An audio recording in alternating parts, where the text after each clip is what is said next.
Okay, thank you, everyone. Thank you for joining us on this new year. So happy New Year, happy 2026. So I will call this meeting to order, and it's 6:02.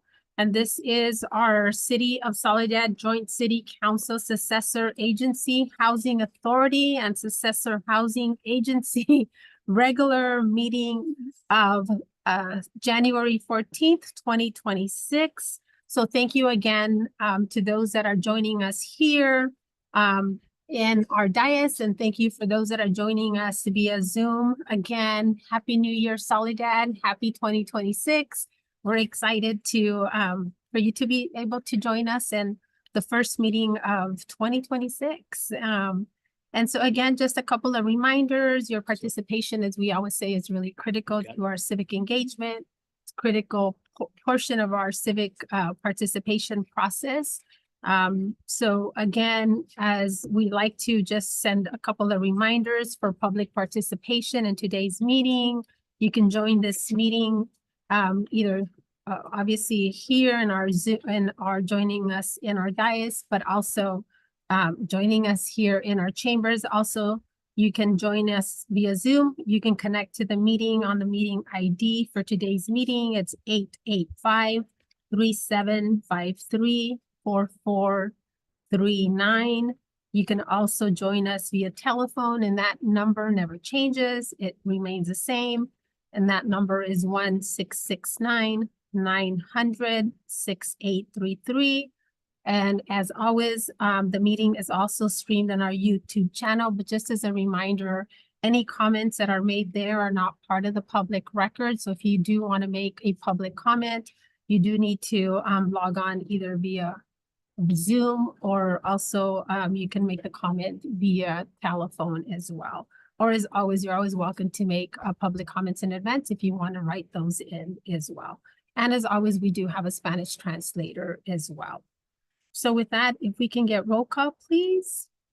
Mayor Ana Velasquez. Here. Mayor Pro Tem Fernando Ansaldo Sanchez. Here. Councilmember Fernando Cabrera. Here. Councilmember Risa Banuelos. Here. Councilmember Ben Padilla. Here. Okay, perfect. And with that, we will move on to our Pledge of Allegiance. And if I can ask everyone to stand, and if I can have Mayor Pro Tem Ansaldo Sanchez, please lead us in our Pledge of Allegiance. Absolutely. I pledge allegiance to the flag of the United States of America and to the republic for which it stands, one nation, under God, indivisible, with liberty and justice for all. Thank you.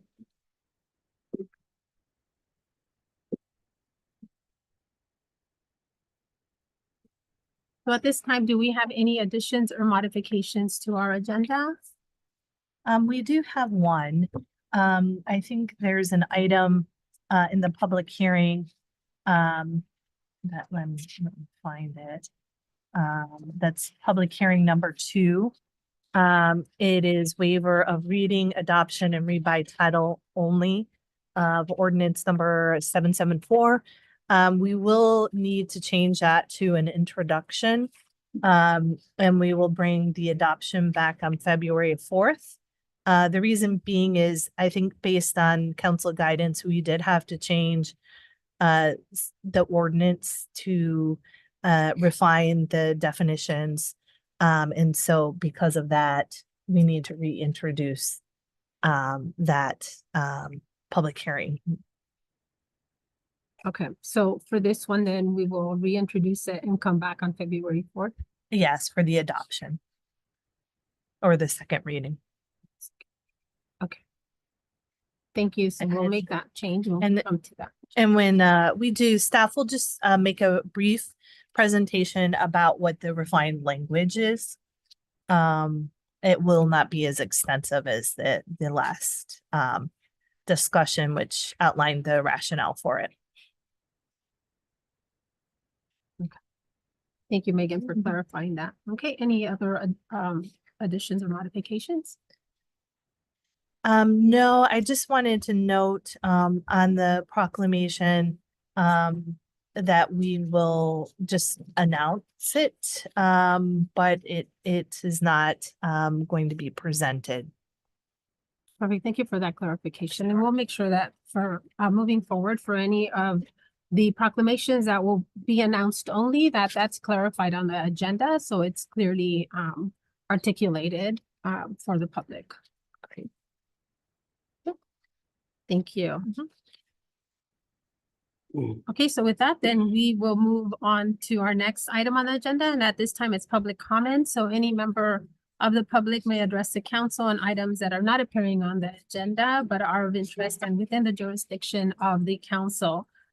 Speakers do have 3 minutes. If you could please come up to the podium, be brief and to the point. And just as a reminder again, for those that are on Zoom, if you can please raise your hand, use a raise hand feature that's on the bottom of the screen so we can unmute you and recognize you once we go out into the Zoom.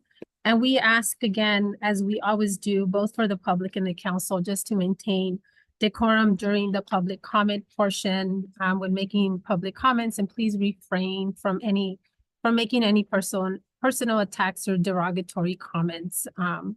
And also when the speaker has the floor, please, we ask that you don't interrupt and please allow the speaker to finish speaking.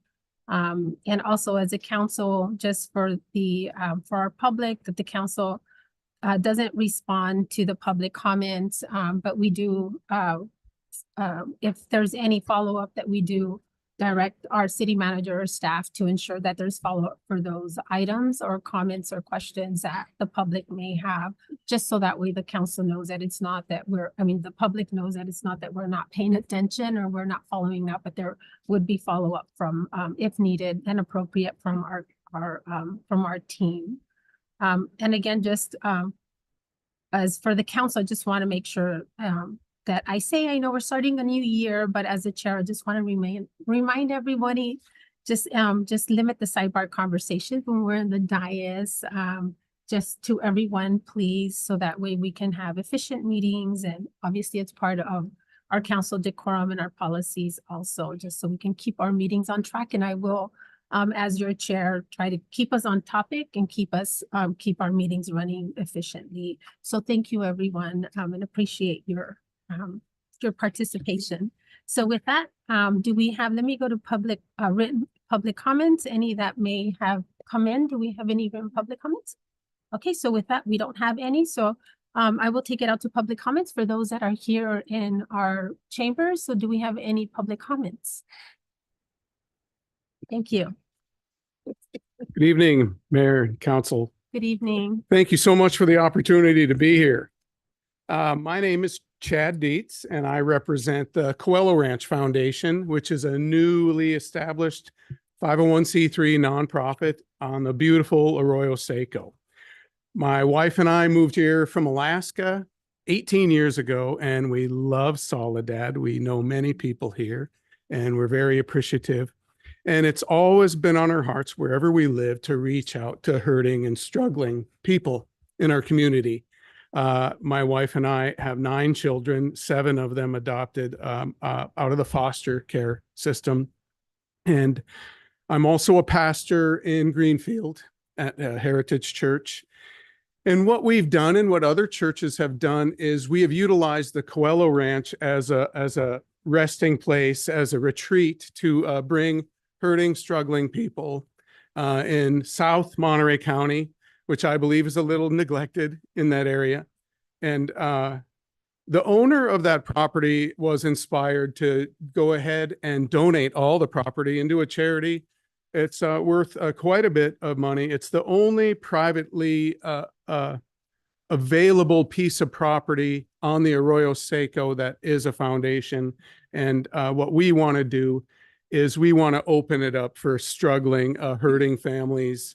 And the reason I'm here today is I'm looking for people to partner with me so I can be introduced and you can introduce me to people who may want to utilize the property there at the Coelho Ranch.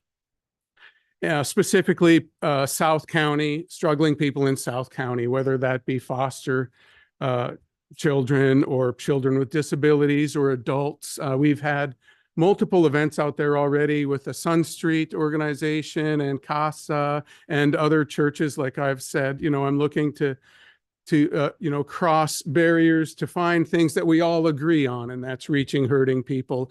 And we don't provide really an education as much as we provide a venue. And what our goal is to partner with people, because we know in our community, there's already people doing this work. And it's not our goal to compete with them in any way, but we want to see them prosper. And we want to see them network with other nonprofits. And what we can do when we work together in this area is make the community a better, safer place in the long run. So we have right now in the works a $1.5 million activities building that we're going to be working on. We're currently building a sensory trail that's going to be fully handicap accessible, and that's really a thing close to my heart. My business is actually building swing sets for children in wheelchairs. I've done that for the Make-A-Wish Foundation for many years. And our goal is to make this property wheelchair accessible. And I know there's not a ton of children in wheelchairs in our community, but when we show that we love the least of these, that's going to show other children who come out to enjoy this property the value that we put on every person. So if we say a person's value is determined. I don't want to interrupt you. I know we have 3 minutes on public comments, Okay. and so I know your 3 minutes are up. Oh, it is. And- Wow. Yes, I know. I know, and I want to That make was sure. fast. I know, and I want to make sure that I afford everyone the 3 minutes and equal time. But thank you so much. I just want to say thank you. If we can have your information, because actually I had already heard about you and the ranch, and it was on our to-do list to be able to contact the ranch and go out there and Do visit. that. Yes. Yeah, that was how I was going to end this. Come out for a tour. If you need to know my contact information, I'm going to hand everything to Eva. And because I've known her for a long time, and we'd love to meet all of you out there and give you a tour. Correct. And if you can also, I know we can get it from the councilwoman, but if you can hand it to our city clerk, because she's the one that maintains all of the contacts, if you can give it to her so we can get it, and she can give it to our city manager. So we want to make sure we have you, we have it. And Okay. you were on our to-do, and we heard from you from Rancho Cielo. So Oh, good. I want to make sure, yeah, thank you. All right. for Thank being you, here. Mayor. Yeah, All right. thank you. All right. Yeah, I have some, I'll leave some literature here. Thank Yes, you. Thank you. Thank you. Thank you so much. And thank you for being here. Yes, thank you. Do we have any other public comments? Yeah, that was a great start to 2026. Any additional public comments? Okay, so let me take it out to those that are joining us via Zoom. Any public comments from those that are joining us via Zoom? And let me look.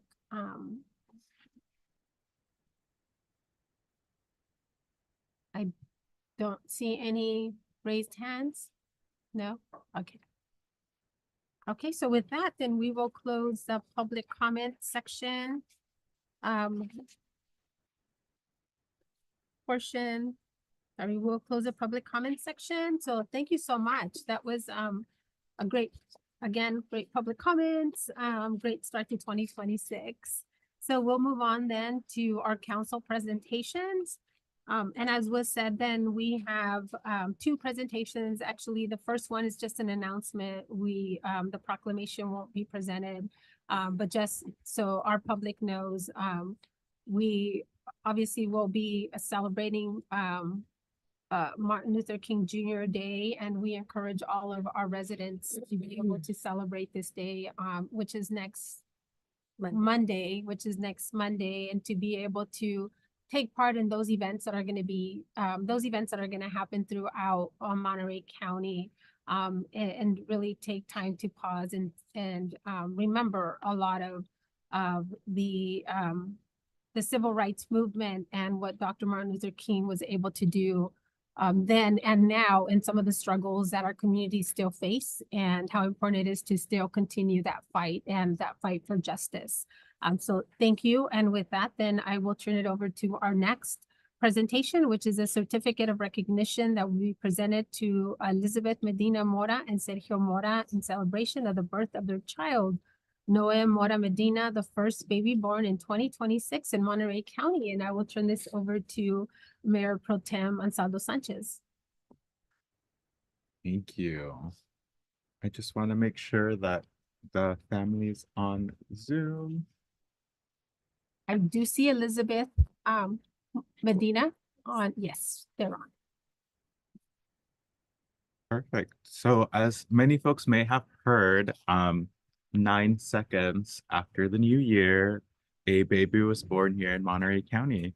So this certificate of recognition is presented to Soledad residents, Elizabeth Medina Mora and Sergio Mora, who are again residents of Soledad, to celebrate the birth of their child, Noah Mora Medina, the first baby born in 2026 in Monterey County.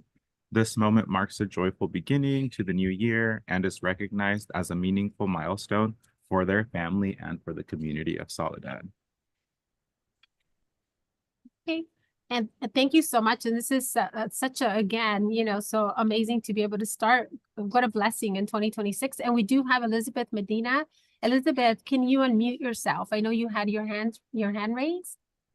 Hi, this is Elizabeth Medina. Thank you for having us. Thank you. And would you like to share a few words? Congratulations. Yes, we're happy with our bundle of joy. We definitely didn't expect him to arrive on New Year's Day, sorry. And it's just been a blessing. He's such a calm baby. He loves to sleep, eat, repeat all day. Definitely keeps us busy. It's a very different chapter in our lives, but we love it. Well, congratulations.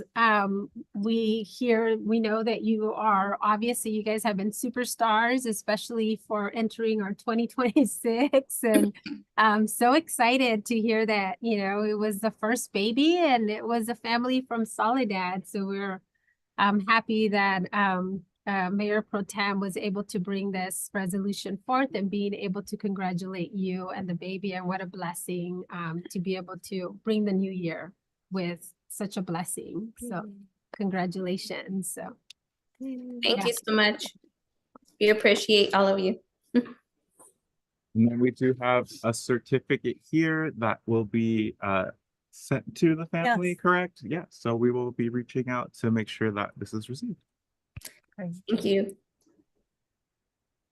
thank you. Thank you.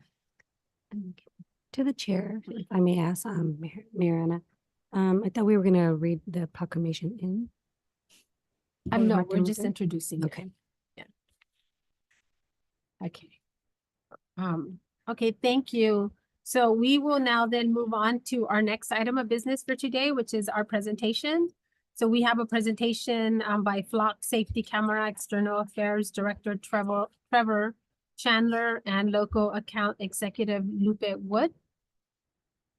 And we have a presentation as well, so, Yes. okay. And through the chair before Lieutenant Arreola starts, I did want to I think several members of council, specifically Mayor Pro Tem Ansaldo Sanchez, brought up the concern about flock cameras. We do have 6 flock cameras in our jurisdiction, and I thought it would be important to hear about what protections are in place, because I know that many council members are concerned about any use of the technology. What are the protections in place to prevent that being accessed by ICE to do any sort of immigration enforcement? So most of the presentation is going to focus on that, but I did want to turn it over to Lieutenant Arreola to talk a little bit about how we have been using the Flock technology for our constituents out there. Thank you, Thank you. Megan. Thank you. Good evening, Madam Mayor, members of the City Council, City Manager, and members of the public. Thank you for the opportunity to speak this evening. My name is Lieutenant Arreola, and I'm here tonight to briefly share the impact Flock Safety has already had in Soledad. Over the past year, Soledad has made significant strides in public safety by leveraging Flock Safety license plate reader technology. These tools have already demonstrated their value, helping us solve serious crimes and improve outcomes for our community. For example, Flock technology played a crucial role in identifying and apprehending a suspect involved in the exploitation of female juveniles. In another case, after a bank robbery, officers used Flock system to quickly identify and locate the suspect vehicle, leading to a swift arrest. Additionally, real-time alerts from Flock enabled us to safely apprehend individuals involved in violent incident that occurred at one of our local schools. The system has also strengthened our collaboration with neighboring agencies, resulting in recovery of stolen vehicles and the arrest of wanted suspects. We simply do not have enough officers on the street to be everywhere at once. That's not a criticism of our officers. It's a reality of staffing in the small agencies like ours. We prioritize calls for service, emergencies, and proactive patrols, but criminals don't operate on our schedule. That's exactly why technology like Flock is so important. Flock does not replace officers, it multiplies them. It gives us eyes in places we physically can't be 24 hours a day, 7 days a week.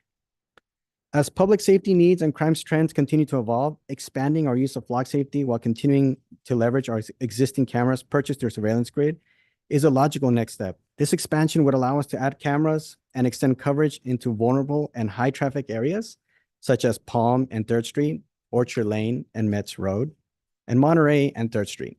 These are just some of the examples. These enhancements will enable us to respond faster, investigate more effectively, and further protect both our residents and our officers. We also remain committed to transparency and community trust. As a sanctuary city, Soledad retains full ownership of its data. There is no backdoor access for federal agencies, and all use of the system is governed by California law.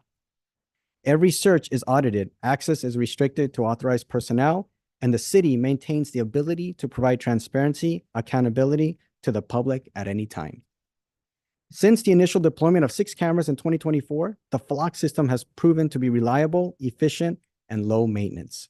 When used responsibly alongside witness cooperation, community engagement, and the sound police work, this technology acts as a force multiplier, enhancing our ability to solve crime and protect the public.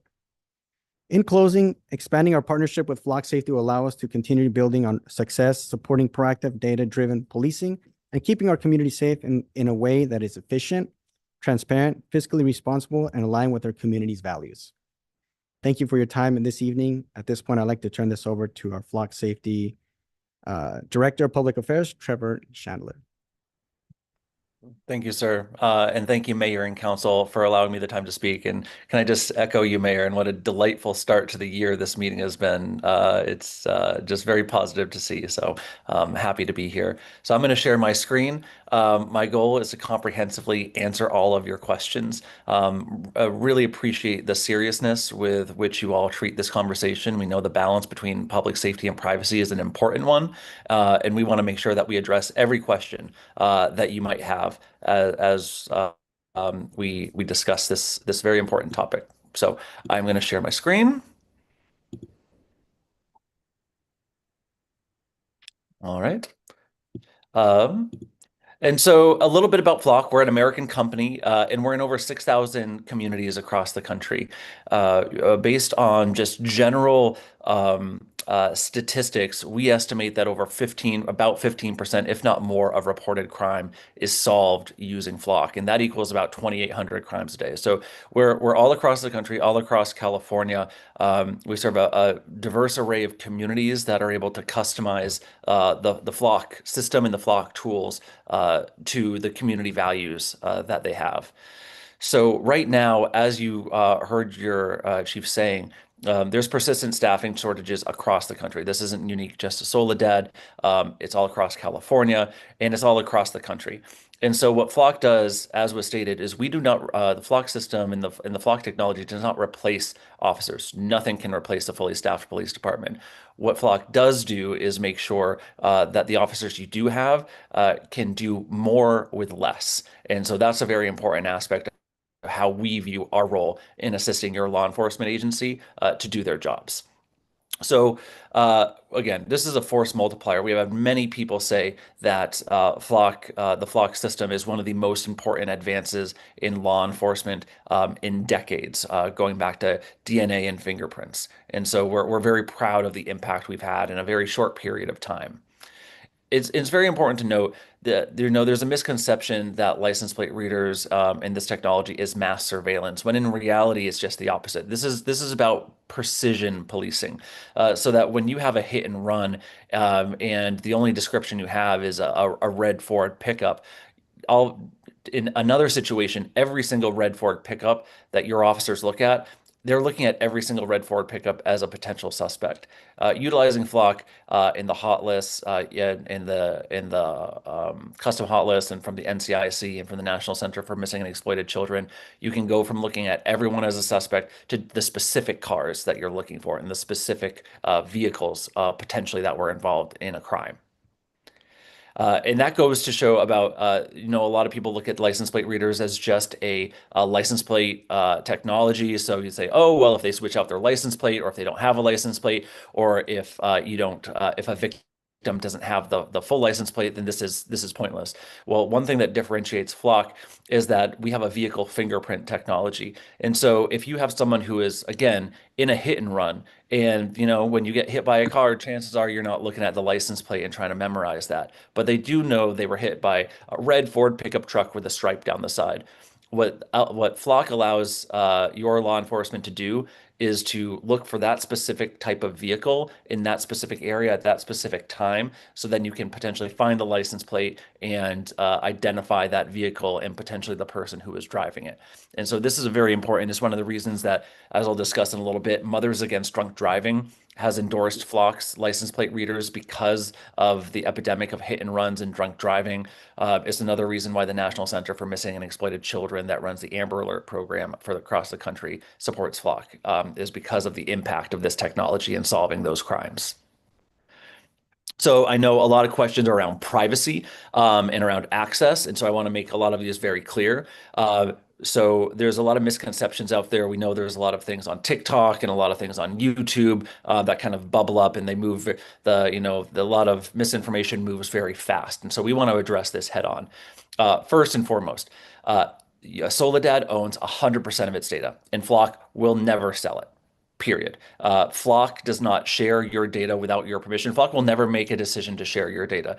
Only Soledad, in your community, in your agency, decides who to share it with, if at all. We have some communities, some agencies that choose not to share it because that aligns more with their priorities and values as a community. But it is 100% yours. It is not owned by Flock, and Flock does not sell data. Period. We do have private customers, such as large retailers who use Flock to fight organized retail crime and organized retail theft. They have a different set of capacities than law enforcement agencies do. So they can choose to share with their law enforcement agency, so that if a wanted vehicle passes by one of their cameras, then law enforcement will get an alert to that.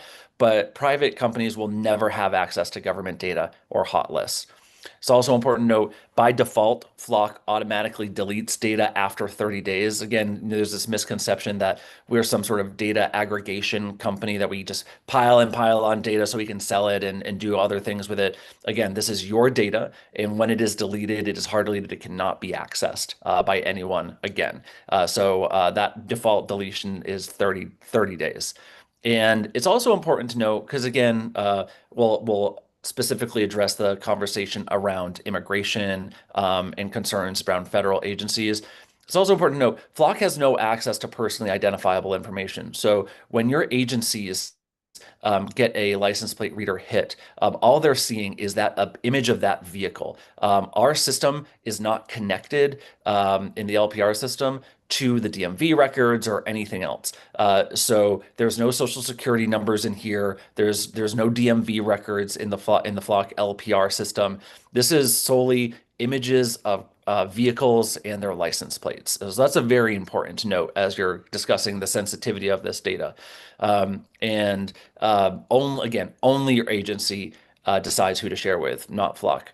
Now, it's important to note that even though these cameras These license plate reader cameras specifically do not capture personally identifiable information. We still protect it as if it does have personally identifiable information. And so these are just a few of the certifications and audit certifications that we have, most important of which is the FBI's Criminal Justice Information Services Standards, CJIS, as well as the National Defense Authorization Act certifications as well. ISO 27001 is also a very important one, in addition to being aligned with the cybersecurity protocols. We take it incredibly seriously. Flock has not been hacked, and we are continually working to innovate our cybersecurity measures to have top-of-the-line encryption and data protection, including recently hiring a chief information security officer who's going to be tripling even more down on our encryption and data security. And this goes to some of the questions about immigration that you were asking about. So important to note, Flock has disabled the ability for any law enforcement agency in California to share outside of the state to make sure that we have that agencies have firm compliance with California laws. Previously, we provided the tools to do this so that agencies could configure their system in a way that aligned with state and local laws. What we heard from agencies is, sometimes they were afraid of their agencies making a mistake, which has happened, and they either accidentally turn on national lookup, where you can share with anyone else across the country who has national lookup turned on, and they asked us, say, you know what, just take that option out and make us compliant, and that's what we've done. We have completely removed the ability of any California agency from entering into a sharing relationship with an agency outside of the state. Additionally, we've removed the ability of any California agency to share with any federal agency. Even if they want to, they are not able to. That capability has been removed from every single California agency. Additionally, while the images and the data is deleted after 30 days, the audit logs remain permanent. So you're able to know who did what when at any point. You could choose to run audits daily, weekly, monthly, quarterly, however you want. You will always be able to know which of your agency's officers searched for what.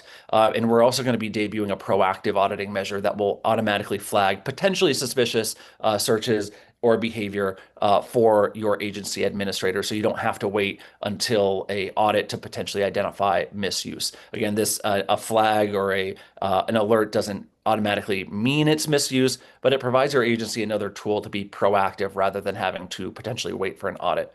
And our contract, we get a lot of conversations about what happens if we're served by a subpoena or a warrant. Our contract mandates that we alert you for any request, legal request for your data, so your counsel can decide how to respond.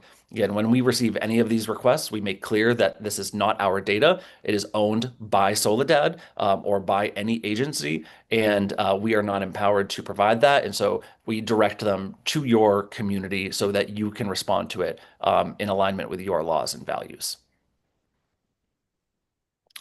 This is another important part. We just debuted this additional update, which is offense type dropdowns. There were some concerns that agencies or individuals might type in either leave the search reason empty or just type in 123 ABC. So what we're doing to bring consistency to this process is we have put in this new offense type dropdown based on the NIBRS code. That's an FBI certification of crimes.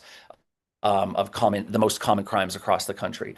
So this way you can hold your agencies accountable if they are saying that, as you see on the screen, if they're doing a search on animal cruelty and an audit reveals that was actually not the case that they were searching for, you could identify that as misuse or potential mistake. Again, not every mistake means it's purposeful. Sometimes it's just done by mistake. But this allows you to hold your officers accountable to make sure that they're using this appropriately if the offense type doesn't match up with what they're actually searching for. So this is yet another way that we're bringing a standardization to this process to ensure that we are limiting both creating as much friction as possible for any potential misuse. And if there is misuse, that is easy to identify so that your agency and community can address it as is required by your laws.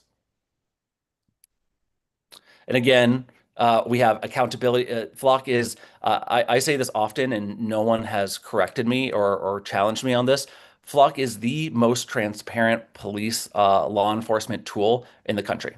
There is no law enforcement tool that has the level of transparency that the Flock system does. And that includes the audits that we provide. That includes the transparency portal that we provide free of charge that Soledad has access to create on their own. This allows your community to see how is this technology being used in your community. And you can update this with any number of items. And as we see in this example from Vallejo, you can show how many scans have actually happened.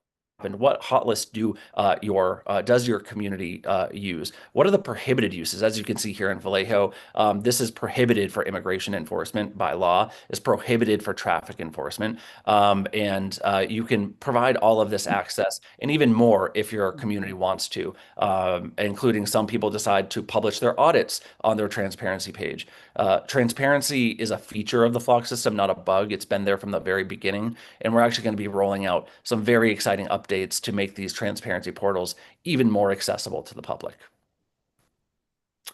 And as I mentioned, we've been endorsed by both NCMEC, the National Center for Missing and Exploited Children, and Mothers Against Drunk Driving. NCMEC actually utilizes our technology to find missing children. Over 100 missing children, and we actually believe this is actually several hundred at this point, have been found using Flock specifically. And less than 50% of drunk driving and less than 50% of hit and runs are solved. And that's why we're really excited to have partnered with Mothers Against Drunk Driving, because they understand how important and impactful that this technology is to really ending the scourge of drunk driving and hit and runs across our country. And we're excited to be launching a couple of really cool initiatives with them across the country to achieve that. And obviously, one of the big concerns that a lot of folks have is with any law enforcement tool, technology or not, how does it impact vulnerable communities? And, we're really proud that we've been recognized across the country in various communities for not only helping to help people, vulnerable communities feel safe, but simultaneously reduce bias in policing. And the NAACP of Oakland, California, really put this powerfully in this statement that Flock's LPR technology both reduces bias and provides the safety that all vulnerable communities deserve. And so they say it's a clear example of how technology can support both safer and fairer policing. And we're really proud of to be recognized in that way. And again, we're used throughout California. We get notifications every single day of just what's mentioned in the press. You heard some from your officers. And so you are not alone in partnering with Flock. We've seen clear declines across the country in communities that use Flock versus communities that don't use Flock. Communities measure success in various ways. Sometimes it's the value of property recovered. Sometimes it's the number of missing children. Sometimes it's the fact, like in San Francisco, the mayor specifically credited Flock's license plate readers for not just decreasing auto thefts and burglaries by 40%, but increased the prosecutions for those burglaries that still did happen. So it's not only decreasing crime, but it's holding those that still commit crimes accountable. And again, I know we have a limited time. I want to respect your time, but whether it's silver alerts for us, people with dementia, whether it's child abduction, this is a true story. This is not ChatGPT generated. This is a true story of the exact timeline of one of the earliest missing children that was found by Flock in 2020. The Amber Alert was issued at 12:33. At 1:01, a search was conducted. Just 2 hours after the Amber Alert was issued, the suspect vehicle was located using Flock. And within 5.5 hours, this specific child, again, this is not some made up story, made up picture. This specific child was reunited. And I'm happy to provide more details about this specific case. But again, I want to be respectful of your time. But especially when it comes to missing children's, Silver Alert, all of those, every second counts. And Flock has been credited with being an essential tool in shortening the amount of time it takes to find missing kids and solve crimes, which is essential in policing. And so I'll end there with that presentation. And I'm absolutely happy to answer any questions you all might have about specific aspects of the Flock system. Trevor, thank you so much for that comprehensive and detailed, informative presentation in terms of all of the all of the features, but also addressing some of the concerns that was brought up by the council in terms of some of the concerns, especially with the sharing of some of the data as reference to ICE, and especially with immigration, given our population. So I really appreciate that. So let me take it out to the public first before I bring it back to the council for questions, to see if the public has any comments or questions before we bring it back. So let me take it out to the anyone that's here in our council chambers. Any comments or questions? Okay, seeing none, then let me take it out to those that are joining us via Zoom. Are there any questions or comments on the presentation?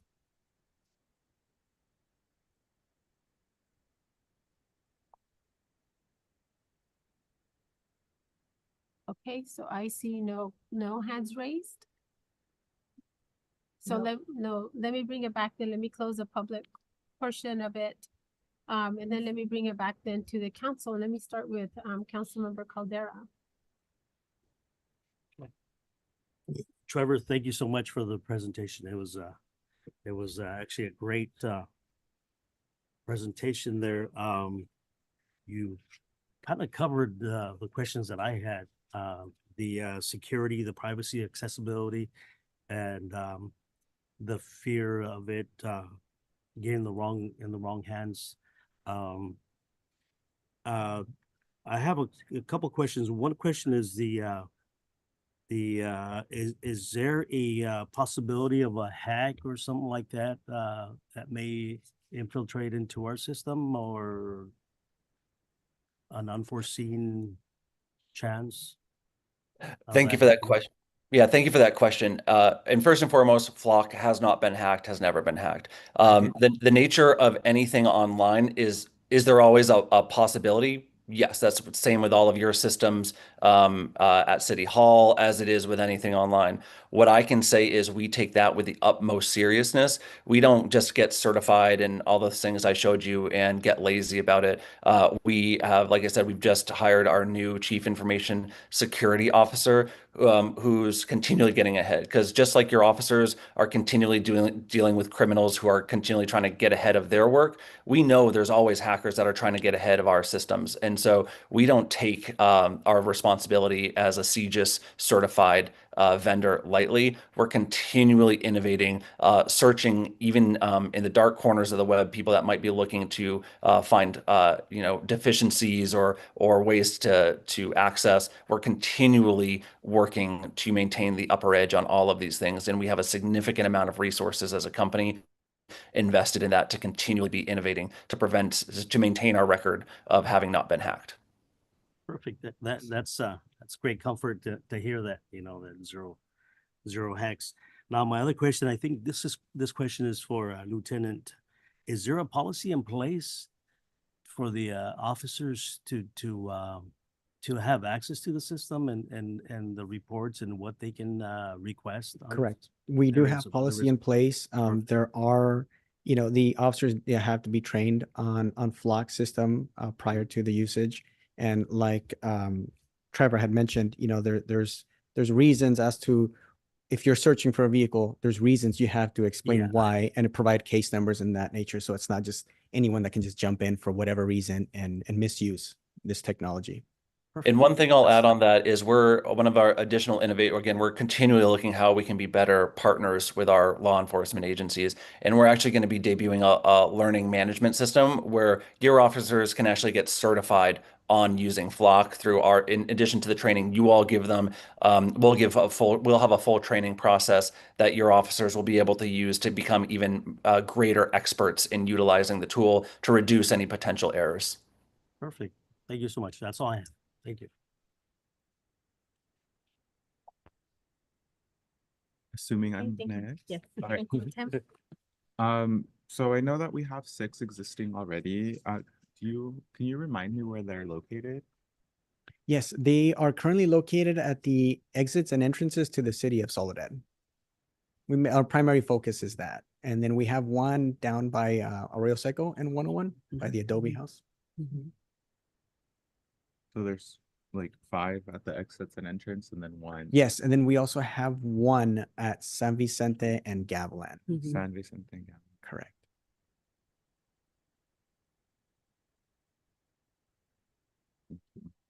And then in your report, you mentioned a couple of streets that we're maybe thinking about. Could you remind me what those were? Yes, it was Monterey and Third.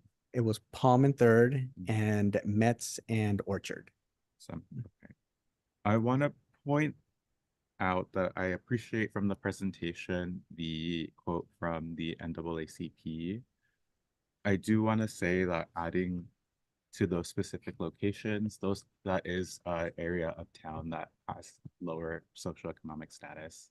And I know that because I was on the advisory committee for when we were moving into districts. So it literally tells us like what everything is and how folks are. So it's just something kind of to think about. I know that we received a really great presentation, but I know that privacy is like a very real concern for a lot of folks. It's like a issue that's nonpartisan, right? I think everybody has those issues. And so for myself, that I'm here on the council, right? I hear these presentations. I have briefings with Megan. I understand the usage. I have a cousin who is also a law enforcement officer. So I get to talk to her and hear about how it works for them. But the majority of the public doesn't get to hear all that, right? So I know we're having these conversations here and it's something that seems beneficial, but the greater public doesn't know that. So if we are in these meetings, not everybody can make it, right? And we make a decision to add certain things, they may feel some type of way because of the privacy concerns. And I feel like it's up to us as a council to ensure that we are doing everything we can to show the public that we're serious about these privacy concerns. And I know that there are a lot of state laws that we follow, right? But is the average person going to know what these state laws are offhand when they see an article that we approved the flock system? So for me, I would feel more comfortable if as a city, we would be able to first, before we think about increasing, first have some sort of like ordinance or something regarding like technical use, privacy concerns and stuff like that too, just to show like in good faith to the public that we're taking their concerns seriously. And we have something to kind of point to like, hey, yes, we are moving forward with this, but our city code says this. So we kind of have your back, right? Yes, and I think through the chair, it may not be an ordinance because we're required to follow these laws, but it may be just showing our own internal policies to the public so that they have, because we have to follow those laws. That's what we're held to, but maybe providing the policy language so that the public can see, and then maybe even an explanation in language, both in English and in Spanish, explaining exactly what it's saying might be a good way of going about it. Because I do think a lot of those safeguards are in place. We can dig into it with our city attorney a bit more, make sure we're, covering those privacy concerns, and that we don't have holes within our own municipal code. But I do think that we are held to those laws pretty strongly, and we just need to make sure that the public understands what we're subject to. I think your point is really well taken, that the public, this can seem very invasive and there's a lot of concerns. I think the flock system does a lot to address some of that, but the public's not going to know, and they need guarantees that we're going to uphold those privacy restrictions. So I think we can get to where what you'd like it may not require an ordinance, but I do see that we need to be more transparent about our own internal policies and the laws that do apply. So good points, and we can work on that. Okay, this question is for Mike. Based on what Megan is saying, I know that this is specific to Flock, but even for other technology that may come before us, would it be worthwhile to explore some sort of ordinance to address that? Again, I think that we'd have to look. In many cases, the type of technology that we're talking about is already governed by laws and so forth. And so we run into the same issue of, do we want to adopt an ordinance when there's already a law in place? Right. So it might be better to adopt perhaps an overall policy Mhm. that would address various aspects of technology, including Flock. Awesome. And then I think in that policy would be really great to kind of lay out the instances where our officers would share that information and what the criteria would be to share information. And I'm curious to know if we share information with our county sheriff's department and how that works. We do. Yes, we share with Monterey County Sheriff. And then is there some sort of criteria, or just if they ask, we share? It's basically a search, and they're able to access the image. Okay. Mhm. Let's see. Did I have anything else? And through the chair, Counselor, if I may, your point around the location of the cameras is also well taken, and Flock doesn't decide that. Your community and your agency is the one who decides it. However, for just a point of reference in Oakland specifically, I know you mentioned the Oakland NAACP endorsement, is we actually have seen, and again, this isn't our decision, it's community decision, that we've had vulnerable communities, minority communities actually take offense that too many of these cameras were in well-resourced neighborhoods or in richer neighborhoods. And they said, why are the richer neighborhoods getting this sort of safety services and our more vulnerable communities aren't? And so I think your point is well taken. It is something that absolutely needs to be considered. I also wanted to provide kind of that a little bit more anecdotal evidence of what I've seen in previous city council conversations elsewhere as well. Yeah. I do have another question. Okay. Sorry.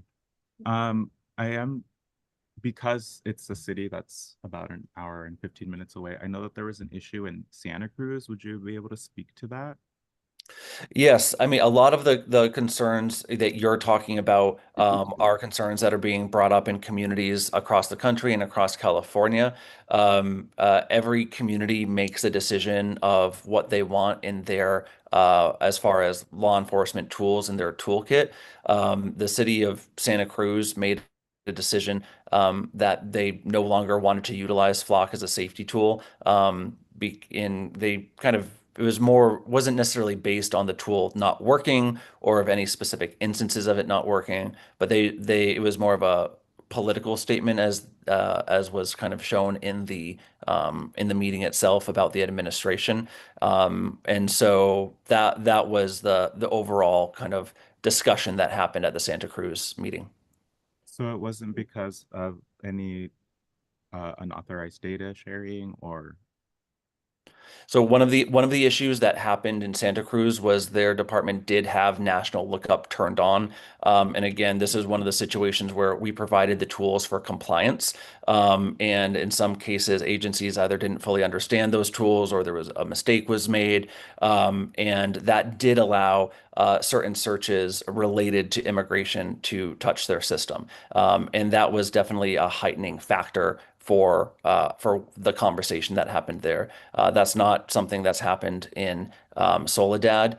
And so again, that one of the reasons we have just simply cut off all access to any agency outside of California and prohibited any agency within California from even voluntarily partnering with federal agencies and which would violate state law. That's why we took those more aggressive stances on compliance so that agencies wouldn't have those sort of mix-ups.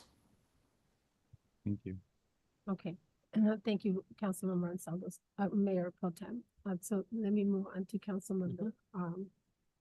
Trevor, thank you so much for the detailed presentation. if I remember correctly, back in 2024, we just had a small presentation about what we were buying, what we were installing, and how that was going to be used.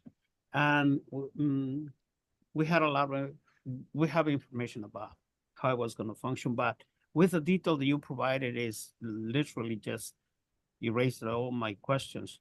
I did have a question about federal agencies, because in your presentation you have that they have limited access. So in any case, would Homeland Security be able to get that information? And if it's possible, are we still making a decision in that case if whether we can provide it or not? Yes, and so if a warrant was served, your just like with anything, you know, again, the Flock system, the LPR system only provides license plates. So let's say if a federal agency wanted to go and subpoena your CAD system, which is completely separate from Flock, or you know, your housing records, just as a random thing, your legal representation would choose to respond to that in alignment with your laws and values. And it's the same case as with the images of vehicles that the Flock system would have. Now, the question that I had before is what type of data is collected, which you already said that it's only license plates, and how it is stored and how secure that is pretty much. But I don't remember if do we store that information, or do you guys store it? We store it. We use the Amazon Web Services GovCloud to store it, which is what a lot of municipal and other government entities also use. Okay, so when we provide support to other agencies like the sheriff, do we provide a specific information that they request, or do we provide the whole day, or how does that function? So it's basically they would conduct a search, and correct me if I'm wrong, Trevor, but it's just the picture of the vehicle, the license plate, and a date and time stamp. Okay. And that'll usually assist them in their investigation. So it will only be in that That's particular. Okay. Yes, sir. Yeah, and it's only for the specific image. A lot of times people have an impression of the data as if it were a filing cabinet, and any agency can just kind of go through the filing cabinet looking for it. As the officer said, they only get told whether or not the vehicle they're looking for is either in your system or not. They can't just go willy-nilly searching through every single file. It's for that specific vehicle that they're looking for. Okay.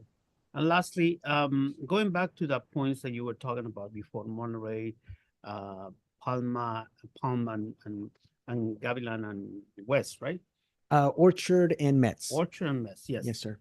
So for me, those particular points are also the corridor that most of the people go through in traveling for that area. I live in that area for almost 10 years. And I'm going to tell you that most of the people would love to have some sort of cameras that they could identify, because in that area, there's a lot of, it's darker than in the other side. The lighting is not that good.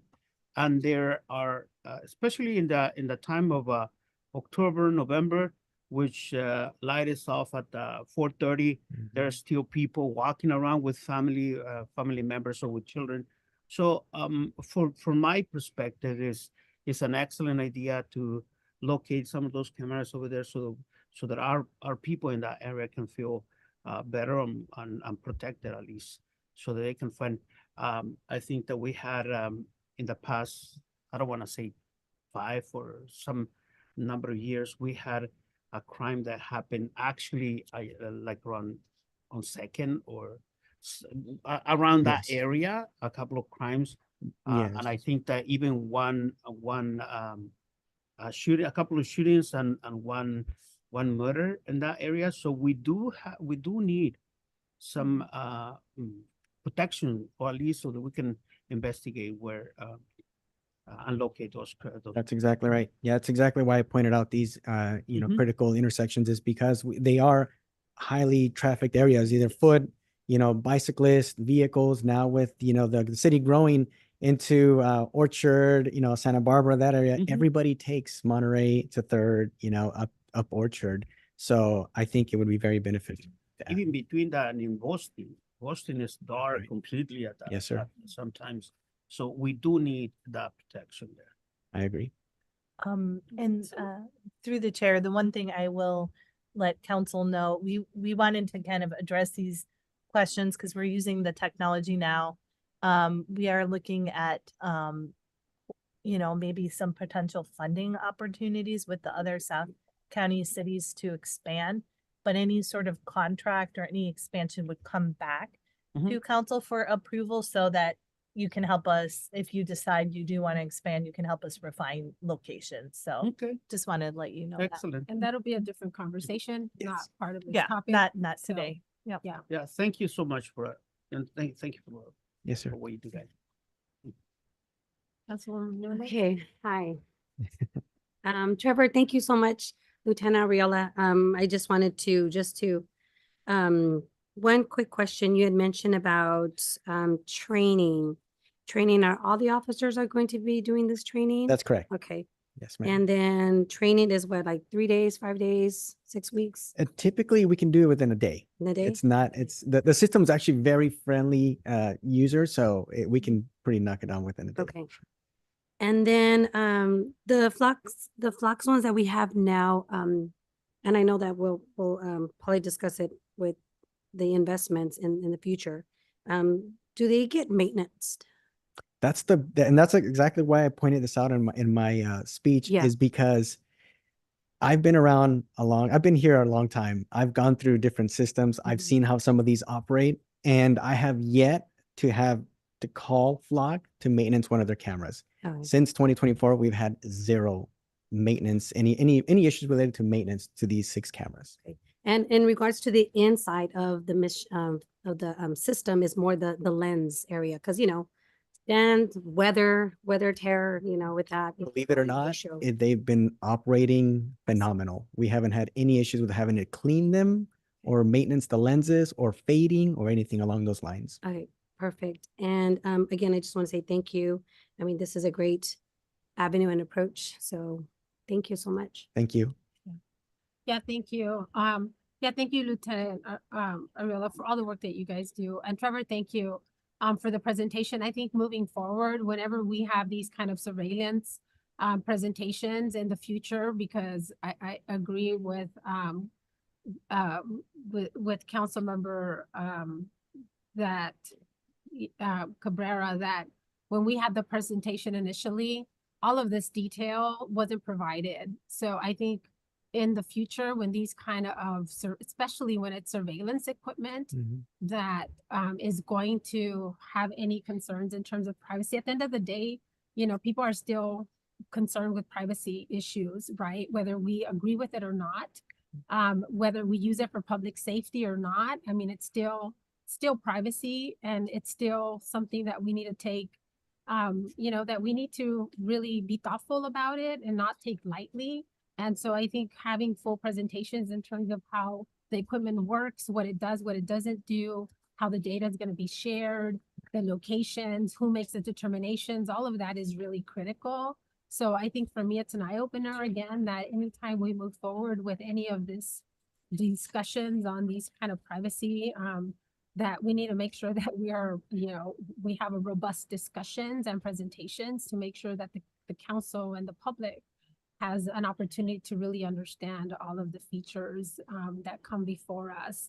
And I just want to say, I mean, I know that you had mentioned this presentation came before us because I know Mayor Pro Tem Gonzalo Sanchez was concerned, but equally I was concerned when I heard about Santa Cruz. And I just want to say, I know that you mentioned that obviously, there was a feature that was provided in that equipment. So I just want to note that there was a feature.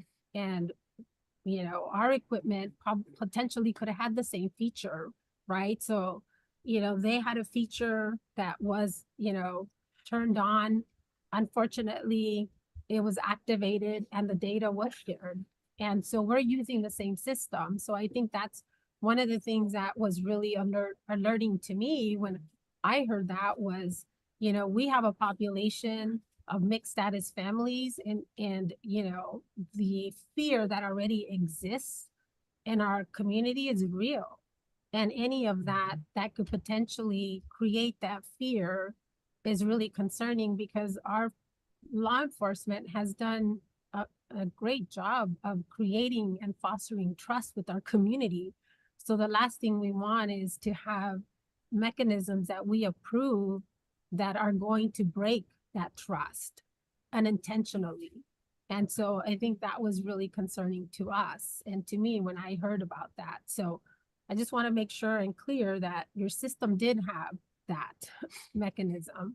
And I just want to be clear that what we approved back in, you know, last year when we approved the 6 flock cameras, that I just want to have that assurance for us, for me, and for the community right now, that our system currently does not have that feature. That feature does not exist. It cannot be automatically turned on inadvertently, and none of that data could be shared with ICE or with immigration. Correct? That is correct, Mayor. Okay. Thank you. Thank you for confirming that. I think a lot of what was already concerning, at least in terms of some of the issues that I had before me, you know, were already discussed. I think for me, it was really on the immigration side and making sure that we had those mechanisms in place and policies in place to not allow for that data sharing.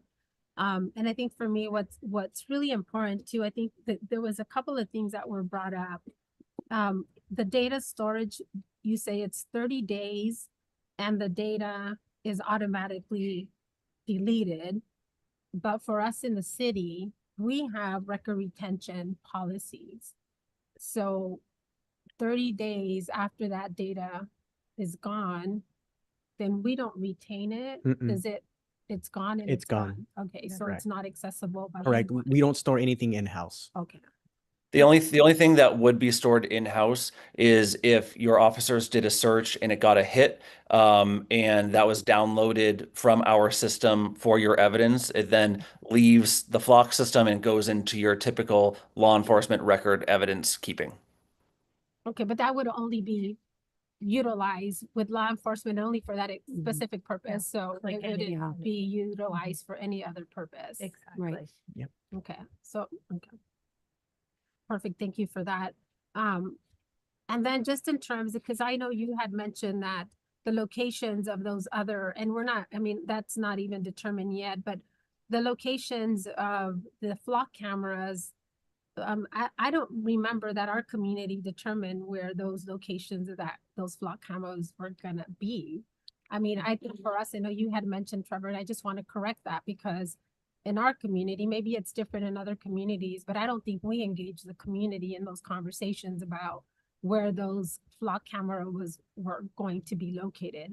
I think that was strictly law enforcement making that determination based on some of those locations, based on, you know, we only had 6, obviously we don't have a lot of them, but where typically, you know, we know people come in and out and where were the best locations to be able to really identify people that were committing crimes, and how could we have a better opportunity to be able to locate, you know, them, right? And so I just want to be clear because I know that there was a mention, you mentioned that, and I want to make sure that our community understands that our community did not participate in those locations that were identified to where those flock cameras exist currently in our community. Yeah, through the chair, and you know, at the time that we came to, that's correct. Like we didn't do a broader community engagement. But at the time that we brought it to council, I don't know if folks remember, but there was a double homicide that occurred off Los Coches Road. And the focus of our cameras were on the entrances and exits along the 101 because we weren't able to trace where that vehicle went. And that's kind of the impetus for Flock, not only in our jurisdiction, but across South County. So we have focused on putting them on the entrances and exits. We do have, I think, a Flock camera mounted to a And I just want to confirm that, Yes. that's a traffic, Yes, correct. So we actually do have 2 additional flock cameras that are attached to the radar trailers that we currently deploy out within the city limits. Okay, so Mhm. they kind of rotate around. Exactly. So those are the mobile ones, and we can, Yeah. if we need to hit a high, crime area, we deploy that radar trailer for dual purpose, right? And it's been working. And I think, just for clarification, more recently, because of the scope of the flock camera, I believe the one on San Vicente and Gavilan was, a relocation, but I just wanted to, I don't recall that one. Okay. I wasn't part of that discussion on that. yeah, I believe it might have been relocated because we had the 6 cameras all focused at the entrances, but because of the coverage, we had essentially felt like they covered the areas, and we moved it to that area because of the all the issues being so busy Mhm. by the high school and so forth. Okay, well, I just want to make it, so thank you. I just wanted to make sure that that was clear. And Lieutenant, only because I know Trevor, you had mentioned that, and I know that that wasn't, and that the community didn't participate in those efforts. And obviously I understand the reasons why we did it, but thank you for letting us know also that there's mobile, because I didn't understand that we also had mobile, Yes, I apologize for that. the mobile, flock cameras as well. Mhm. So our community knows that. And through the chair, our purpose for using that is really about the safety that we've talked about, the pedestrian bicycle accidents, and to be able to address some of the hit and runs that we've had. Exactly. So that's how we're deploying them. Yeah, no, and thank you. So, I mean, I understand the reasons and why it's utilized. So, Trevor, thank you for providing all the other context to that. I also want to echo the sentiments of Mayor Pro Tem as we move forward, that whether it's, and I'll look to our city manager and to our city attorney as we move forward.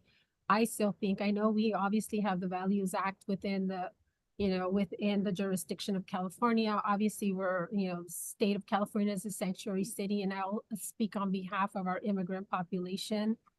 Right now, obviously, it's a time of turmoil, and I think it's important to really balance our public safety, really balance the trust that I think our police officers have done a great job of really building with our community, and really looking at the tools that we have. But I also know that it's important to also have our community and communicate to our residents that they don't have to have that we don't want them to be fearful of reporting a crime or driving through our city.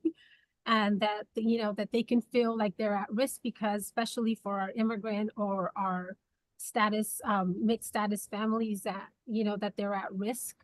As much as we can convey to them that our officers do not engage in immigration enforcement, I think there's still that fear within our community, and especially with everything that we're seeing at the federal level, that I think it's really important for us, if not before, that I think we're in a good position now to be able to really create policy that really aligns with our values as a city. Not so much, obviously the state of California has them, but as elected officials, that's what we're tasked to do as well. And we can create those policies within our city to really let our residents know these are the tools that we're using, and this is our values and how we're committed to public safety, utilization of these tools.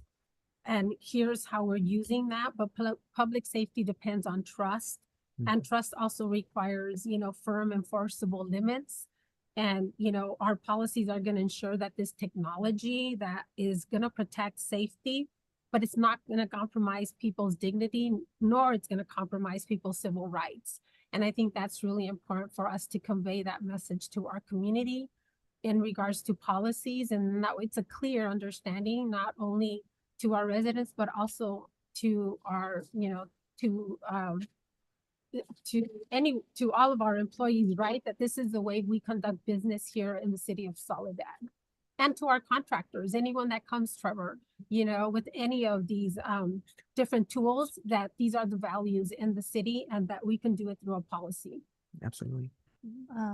And through the chair, one thing I might direct our police department to do with Flock is, since there might be some concern because we have these cameras existing, maybe we could do a brief little video that assures in English and in Spanish that assures our immigrant population that the Flock cameras are not connected to the, enforcement, and we would not share that for immigration purposes, if that is something that the council would like. We could put a little brief video together. To the chair, I think we should wait until we get the new cameras to do that, or we just want to do community awareness now.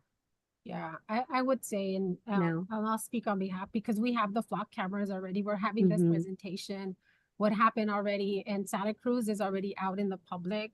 They just had a presentation, Trevor, yesterday, right? So it came out in the public yesterday.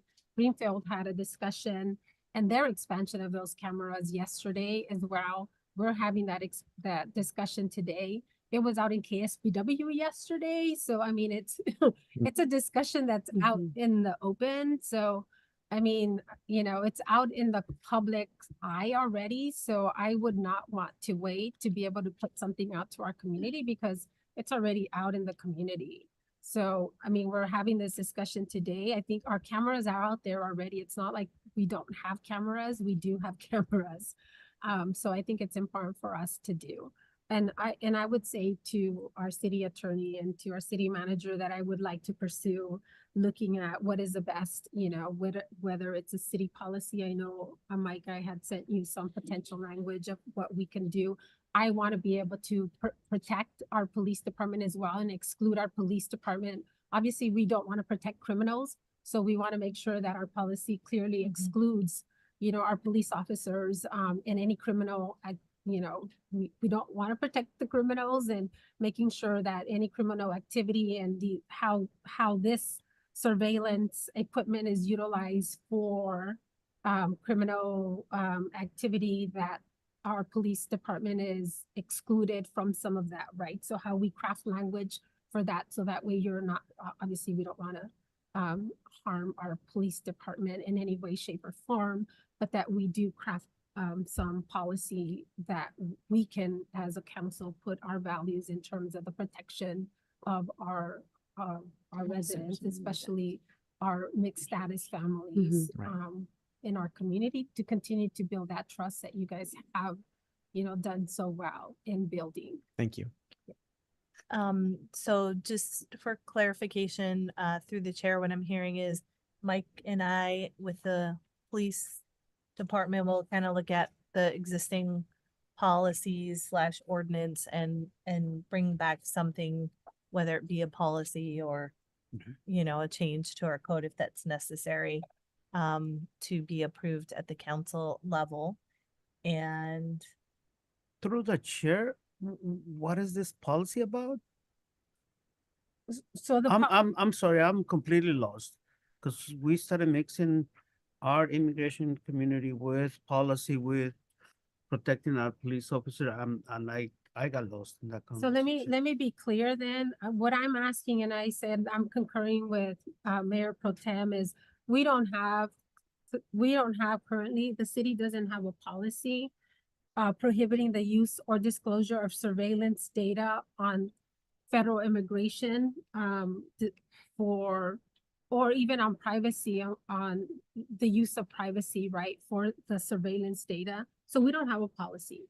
And so I know that California has the Values Act. California has different protections that we follow, but that's California. My recommendation is that we have a policy that includes that, but we also have language of our own that we can include. through the chair, maybe we can have the city attorney provide some guidance on what we would be coming back with related to your request.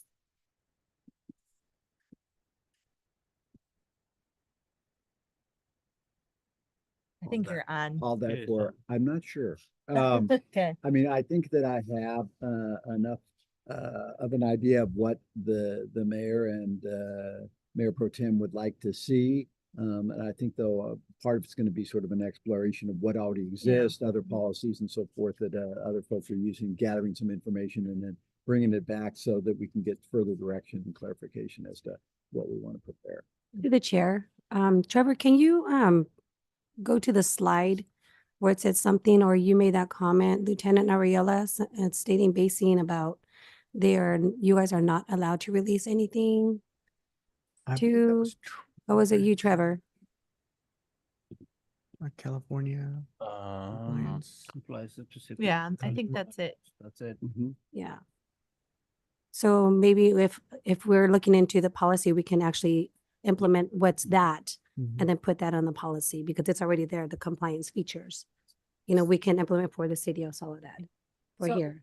So the contract has, so that they have specific, so that's within their contract. Mhm. So California has, so let me just go back, because California, sorry, I found it. California has the Values Act, SB 805, AB 49, and SB 98, right? So those are some of the policies that are utilized, but we can implement some of that language. Plus, for us as elected officials, we can have a policy within, or Mike can correct the use of what we actually can implement as a council, and that exploration of what is it that we can implement in terms of prohibiting the use or disclosure of those type of surveillance data that is the flock system, right? Or any other surveillance data that we may use in the future. This is flock now, but there may be other types of surveillance data that we may want to use for law enforcement or other type of activities. And what are those policies and disclosures, prohibition of disclosures of data that we want to have in terms of our policy and data sharing. But to the chair though, are we supposed, isn't like only 30 days and it just drops, Correct. right? Okay. But that's for this one, that's for Yeah. that data sharing. That doesn't mean, that's a system that is in the contract for Flock. That doesn't mean, and we can put it in our policy, but doesn't mean that it's gonna be so for every other contract. There may be another contract that says we have more than 30 days. So this is my recommendation because I think it's really important, especially as we're building trust with our community, and privacy is a really critical issue. It may not be for us, but I know it is for other community members that we look at and explore, council, at least to explore what is the possibility of us putting a policy together. That is a tool that as a city council do have. And we're afforded that as elected officials to be able to explore what are some of the tools that we can use to be able to put together a policy that we don't have. We don't have a policy in terms of for disclosure of surveillance equipment that's being used or data. So if Mike and Megan can help us in that aspect to be able to find what can we do. Yeah, through the chair, I think what our marching orders is maybe Mike and myself need to get with the PD, do a thorough look at what we have, because there might be some policies in place, and we will come back to get additional guidance if you guys want us to do something beyond the research and recommendations that we might have. In the meantime, we will work with our community engagement manager, our police department and Flock to educate the community to reduce any fear that these cameras are being used or connected, and doing immigration enforcement. I think that's probably an important thing to do. So Absolutely. we'll work on that right away. Thank you. And I think the videos, just to go back, the videos, I think is a good idea to be able to do that. We can definitely work on that. Thank you. Thank you. Thank you so much. Thank you. Thank you, Trevor. Thank you. Thank you, Trevor. Thank you all for your time. And the lieutenant has my contact information. So if any of you have any follow-up questions, please do not hesitate to reach out. We work to be as accessible as possible. So thank you. Thank you, Trevor. Appreciate it. Okay, council. So with that, we'll move on then to our consent items. And so for today, we have a total of 12 consent items. So if there are any members of the public that wish to pull any items from the consent calendar. Okay, are there any members of the council that wish to pull any items from the consent calendar? I would like just to make a correction for C-8. Okay, correction on 8. Okay. So with that, then, if there's no additional comments or no one else wants to pull a, Well, I can just make the correction and then we can maybe just, Adopt the consent. yeah, we can adopt. Poll. it's just a typo. Yeah, that's No. fine. Okay, so you'll make the correction on that. And so then with that, I'll entertain a motion to approve the consent calendar. So moved. Yeah. Second. Have a first and a second. All in favor, say aye. Before you do that, we need to know what the correct. Yeah. Yeah. Sorry, what is the correction? I thought he was just gonna send it in. No, it's just the page 2 of the police department activity report says December 2026 instead of December 2025. Oh, okay. We'll make sure to fix that. Okay, so we have a motion on the floor. All in favor, say aye. Aye. Any opposed? Any abstentions? Okay, motion carries unanimously. Thank you. So we'll move on to our next item of business, and it's a public hearing. So today we have a public hearing number 1. We'll receive staff report, we'll open the public hearing, then we'll close the public hearing, and then we'll take council action. So we'll move on to waiver of reading, adoption, and read by title only of ordinance number 7. So Mayor, before you do that, staff is requesting that this matter, as is indicated in the staff report for this matter, that this item be continued to the next meeting. I thought that was public hearing number 2. No, well, both items number 1 and number 2 are going to be impacted by a request for continuance. On this one, the staff report indicates that there are some questions that still need to be responded to that were raised by a letter that we received. And so we wanted to make sure that we completed the response to those questions. So we're asking that this matter be continued to the next meeting. Okay, so we're doing both? Do we know? Okay, do so we we're need a not, motion? Yeah, we do. We need a motion to continue the Okay. public hearing. Motion So- to continue. okay, hold on. So were you gonna say something? Let me, hold on, council. Let me take over as chair, please. I'm sorry, Mayor. Yes, for the public hearing number 1, it was noted on the staff report that the item was going to be continued just to allow staff to reply to the comment letter that we received.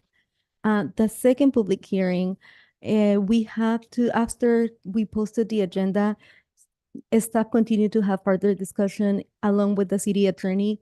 And because we added 2 definitions through the first reading, the short-term stay and the long-term stay, sorry. I think just we're at Number public number hearing number 1. Okay. Yeah. So One. Okay. yeah, Okay. stay there though. Okay, so let's do 1. Sorry, let's do 1. So with that then, Mike, so we We need a motion to need continue. a motion to continue. So council, I need a motion to continue. First. Motion. Motion. Motion to continue. I have a 1 and a second. Okay.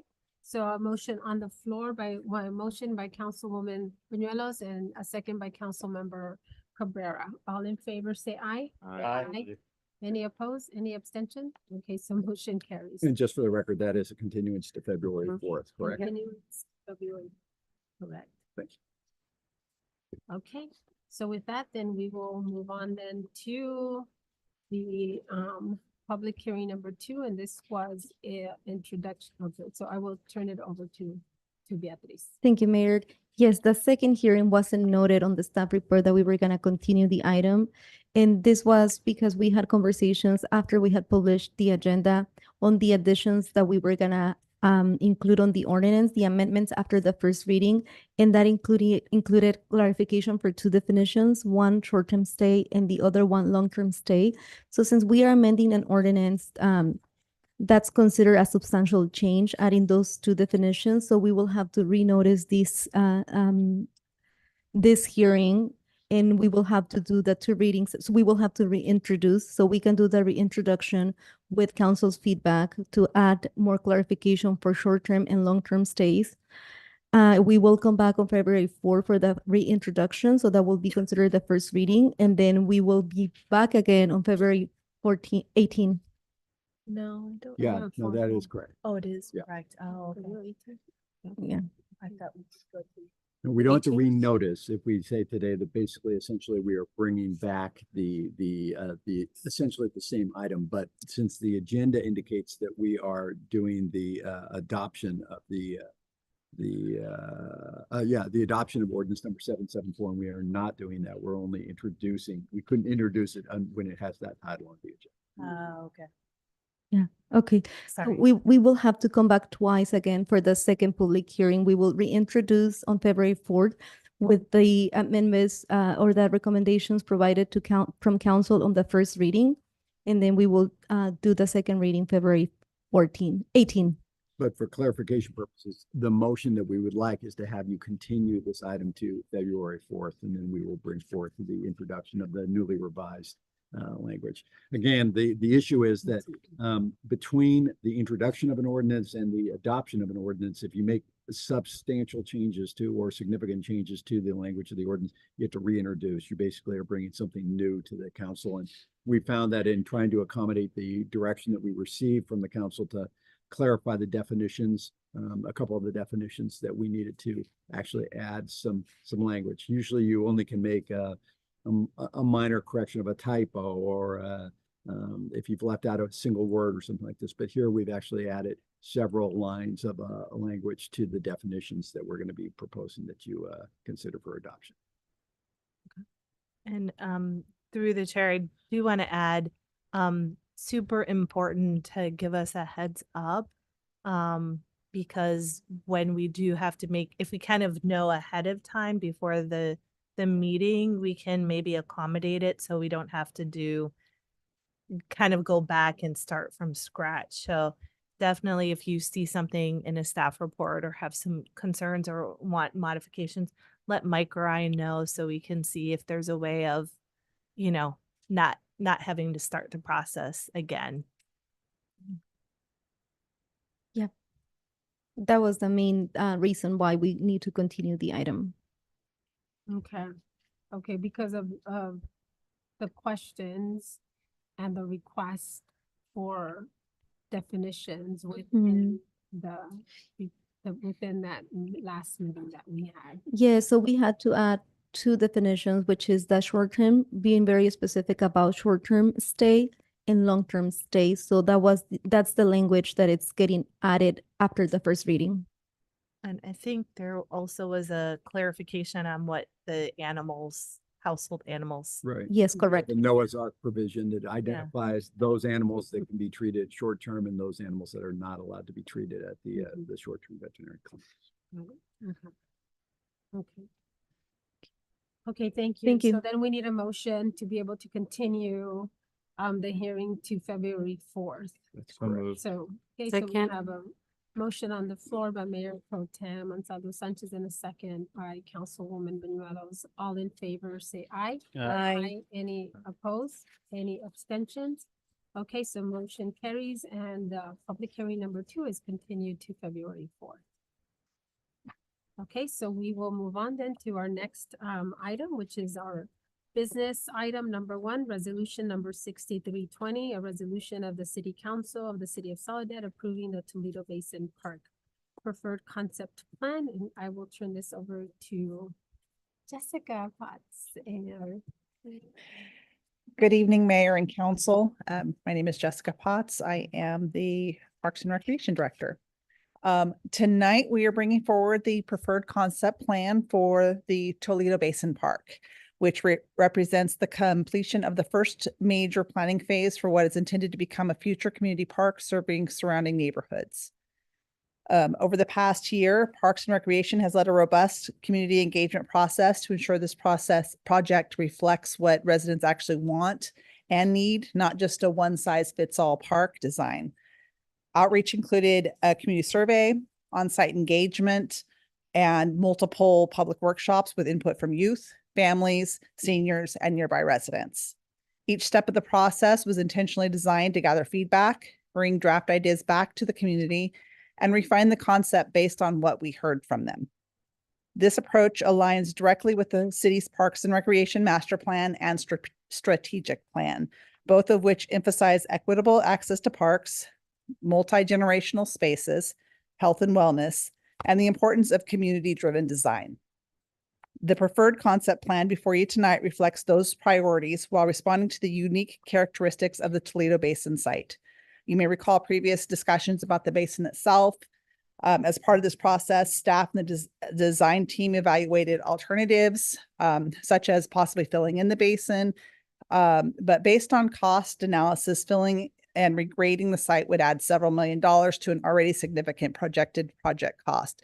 Instead, the proposed concept embraces the existing topography to create natural wind protection, sound buffering, and opportunities for both active recreation and quieter spaces, allowing the city to maximize the value of the investment without unnecessarily increasing costs. The action before you tonight is not approval of construction or funding, but more of the preferred concept plan. This step is important because it formally establishes the community-supported vision of the park and allows staff to move forward pursuing grant funding and other financing opportunities with a clear council-endorsed blueprint. With that, I'd like to introduce Elizabeth Matz with BFS Landscape Architects, who will walk the council through the preferred concept plan and highlight how community input shaped the design you will see tonight. I'm introducing Nicole.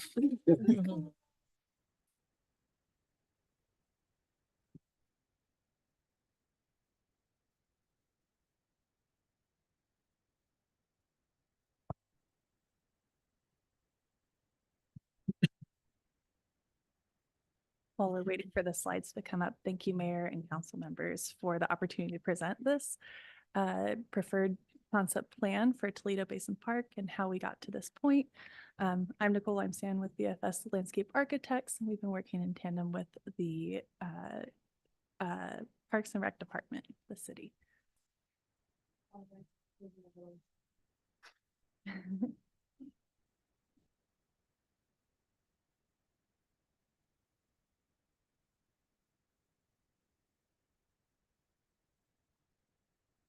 If we could go to the next slide. Yeah.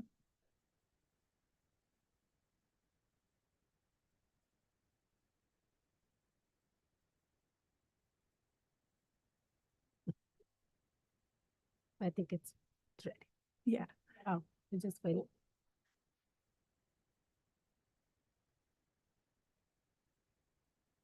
To start with some project background, the site that we're looking at is the western parcel of the kind of undeveloped land at the intersection of Toledo Street and Gavilan Drive. Next slide. Nicole, can you pull the microphone a little bit closer to you? Is this better? Yeah. Okay.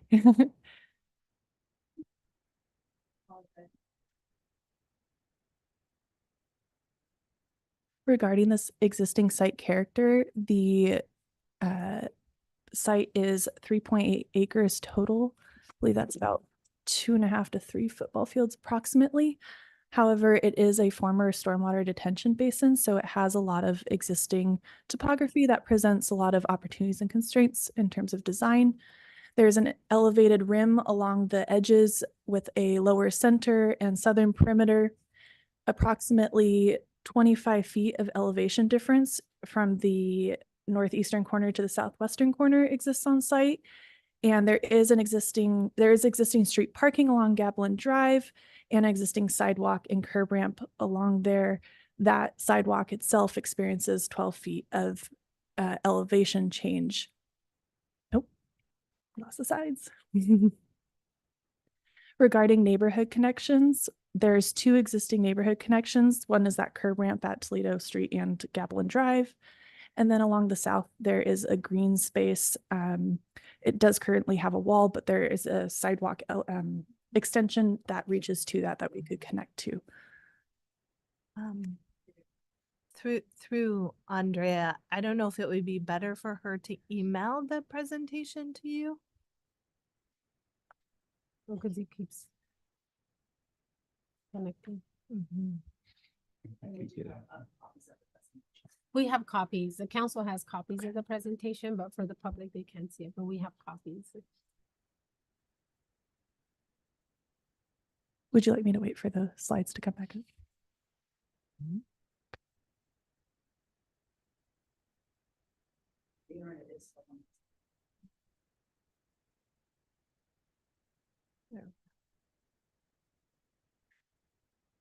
To review some past planning initiatives, in 2008, there was a Gavilan Park Plan by RHAA. As part of that, there was a community outreach effort. For brevity, I won't go through every single conclusion, but they are summarized on the slides. We did review those and reflect on them and incorporate as much as possible, as well as the City Parks and Recreation Master Plan. I believe that was finalized last year. That also had some outreach conclusions specific to the site as well. And then to touch on the recommendations in the conclusion were also to engage more with the community and refine those community priorities, utilizing that existing topography on the site as a windbreak and increase the user experience of a future park. And then it identified a need for a childcare facility at the location. So taking the site assessments and mapping the city resources and planning initiatives, we also did community outreach, a few rounds of community outreach I'll touch on in a second. That went into identifying programming and amenities that we plugged into the concept design options. We had two that we presented then again to the community. The feedback from that, we refined and revised the two options into one, which is the preferred concept plan we're presenting today. And we look forward to hearing what you have to say about it if we're on the right track. And then from that, we would develop some plans that could help the city get funding for this project. And any phasing, and then outside of our scope, but down the next step after that would be construction documentation and then construction. To summarize the outreach, we had a lot of in-person opportunities. We went to a couple of the senior luncheons at the community center. We did a pop-up also at the project site while also canvassing the Orchard Lane Park on a busy Saturday. There were a couple workshops with kind of a general community focus group and then a youth focus group as well. And throughout those, we had multiple options for interactive input from display boards and sticker dot voting to conversational engagement, which is always very valuable. Plan worksheet, handout with stickers and programming and pens that they can mark up.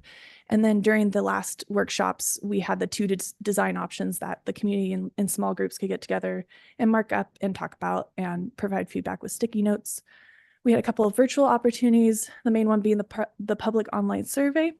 We also had a Mentimeter survey, which is like a live surveying with live results during the youth workshop that was helpful for engagement. And then throughout all these, there's in-text and live Spanish translation provided by the city staff.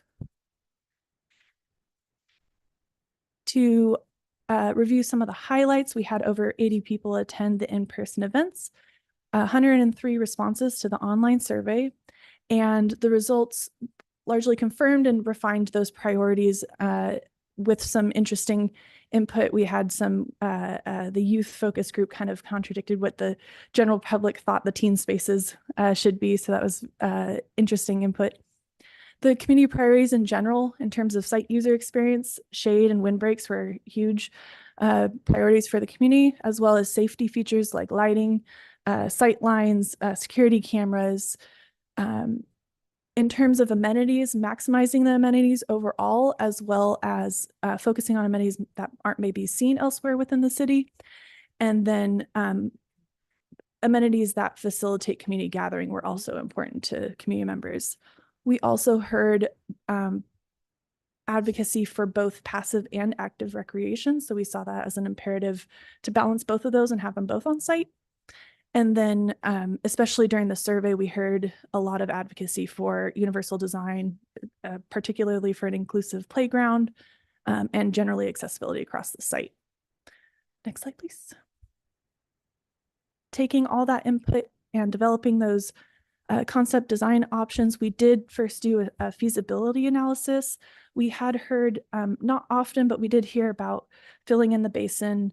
Can we just do maybe athletic field? The feasibility exercise found that to be very cost prohibitive.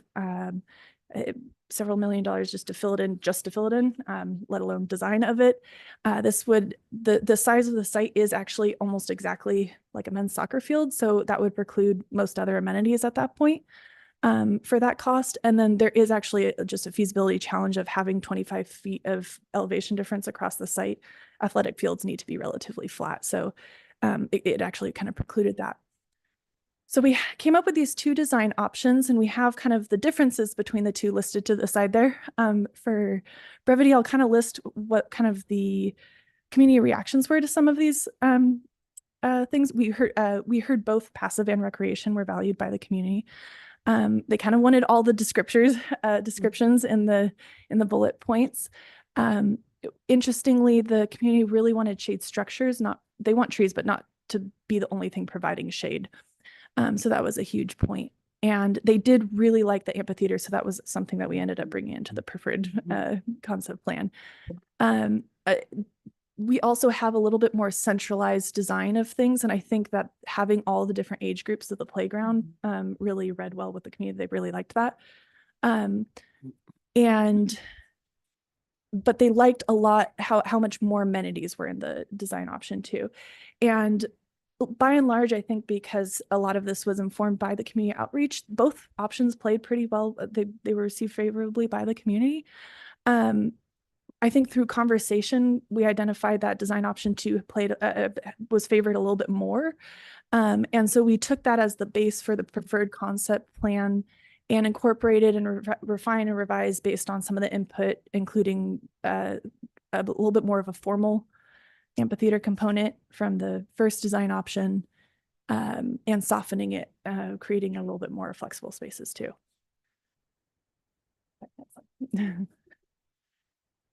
Okay, so looking at the preferred concept, I think I'll just run 1 through 14 on here. So number 1 is that entry plaza, and these are enumerated in I think the agenda report, but we just have photos on here. So in the original concepts, both had more of a plaza along Gavilan Drive, both because of grading and to help kind of soften that up with some planting. That's now more 2 nodes of paving at where people would enter the site, with much more planting along Gavilan Drive. It would be relatively flat open space to enjoy. Thank you. Looking at number 2, we kept the walkway loop. That everybody liked that. We did try really hard to get the exact half mile that was asked during the last round, and it would require a lot of grading and would preclude a lot of the amenities inside. It kind of shortened that by a lot. So it is not exactly half mile, but distance markers could be a part of that design eventually. Looking at and along that is the fitness nodes. They're kind of at the number 2s. There's a couple of them. Looking at number 3, we do have a community center. We worked with the city to look at utilizing opportunities for more prefab. The site grading is really hard to have something as linear as usually the prefab is, so this isn't that. Off of that is the number 4, the youth plaza. And what we heard during community outreach was more study spaces and Wi-Fi enabled seating than active or hangout. So that focuses a little bit more on study as a space. Number 5 is kind of the terracing down to this sunken area, utilizing that grading to create some more planting. It could act as an informal amphitheater, but we did bring in number 6, the amphitheater, a little bit smaller. It's at the location that the community members kind of stated they would prefer. In the design option 1, it was on the western perimeter, which that was not favorable to the community members we spoke to. So it's a little bit farther away from the housing, and at least at a rendering level, we're showing and exploring more materiality that'll dampen sound as well. And that's right off number 7, the community, the central plaza. that abuts the centralized number 9, the tot lot 2 to 5, 5 to 12 play areas that are all kind of in the same central area for families with multiple age group kids. That would work with the existing topography to have embankment play, rock climbing wall. And then moving south towards number 8 is the more centralized native botanical garden. And that's on a different tier than the games plaza and multi-sport court at number 10 to kind of create a quiet place and space in the park, more in the protected lower area.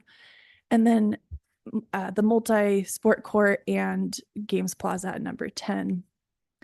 All along the looped path is number 13, and that's always been in the design, but we definitely heard that was liked by the community to have a visual and noise buffer from the neighbors and give them that privacy. Number 14 is the kind of LID, which is low impact development. That's treating stormwater on the site within the design. And then we have the number 12 connections to the neighborhood, and number 11, the accessible parking. So with that in mind, we'd love to hear your thoughts on this, and thank you for the opportunity to present the preferred concept plan. I don't know if you want to. All right. Thank you, Nicole. Thank you, Nicole. So let me take it out first before we come back, before we bring it to the council. Let me take it to the public to see if there's anyone from the public that would like to speak on the concept. So anyone, I don't think we have anyone here. There's no one here in our chamber. So let me take it out to those that are joining us via Zoom. And if anyone that is joining us via Zoom, if you'd like to raise your hand to see if you want to make any comments on the design. Okay, I don't see any hands raised, so I am going to bring it to the council then. And let me start with Councilwoman Bañuelos for any comments. Thank you so much for the presentation, and it was really nice to meet you ladies at the outreach. Denny, can we go to the slide 7, if you don't mind, please?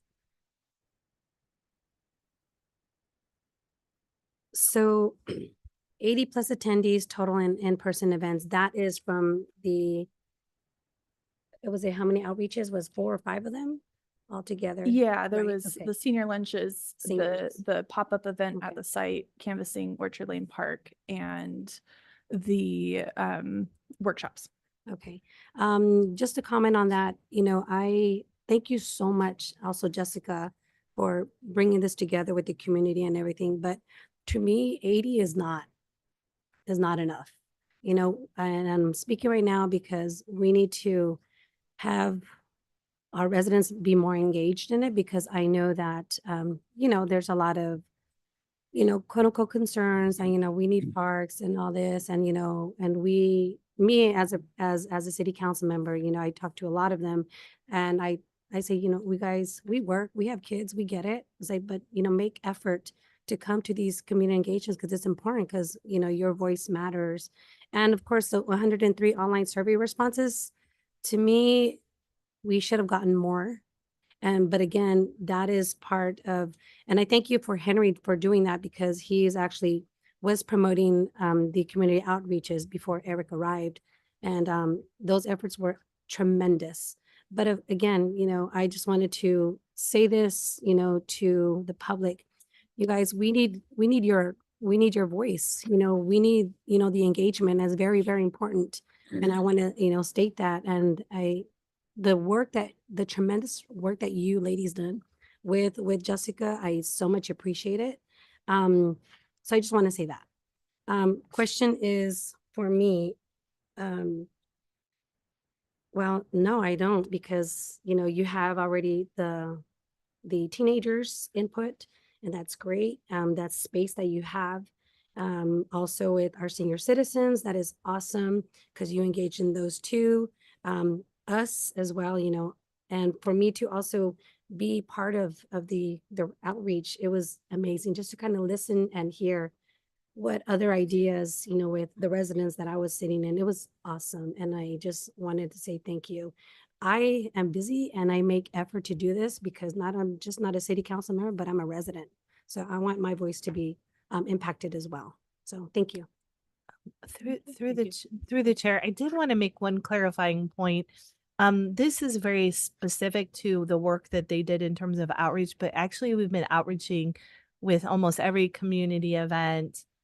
We had the Parks Master Plan, which we also asked a lot of questions about Toledo Basin and the general plan. So some of the things that we probably should reflect is that actually the feedback was much greater, but this is kind of the very specific targeted outreach that was done by BFS. So they took that as kind of a starting point, and then we're able to take that and refine it further with more of these outreach. But point taken. But I did want to make sure that the council was aware it's actually much broader outreach, but this was specific to this team. Yeah. Thank you. Thank you, Megan.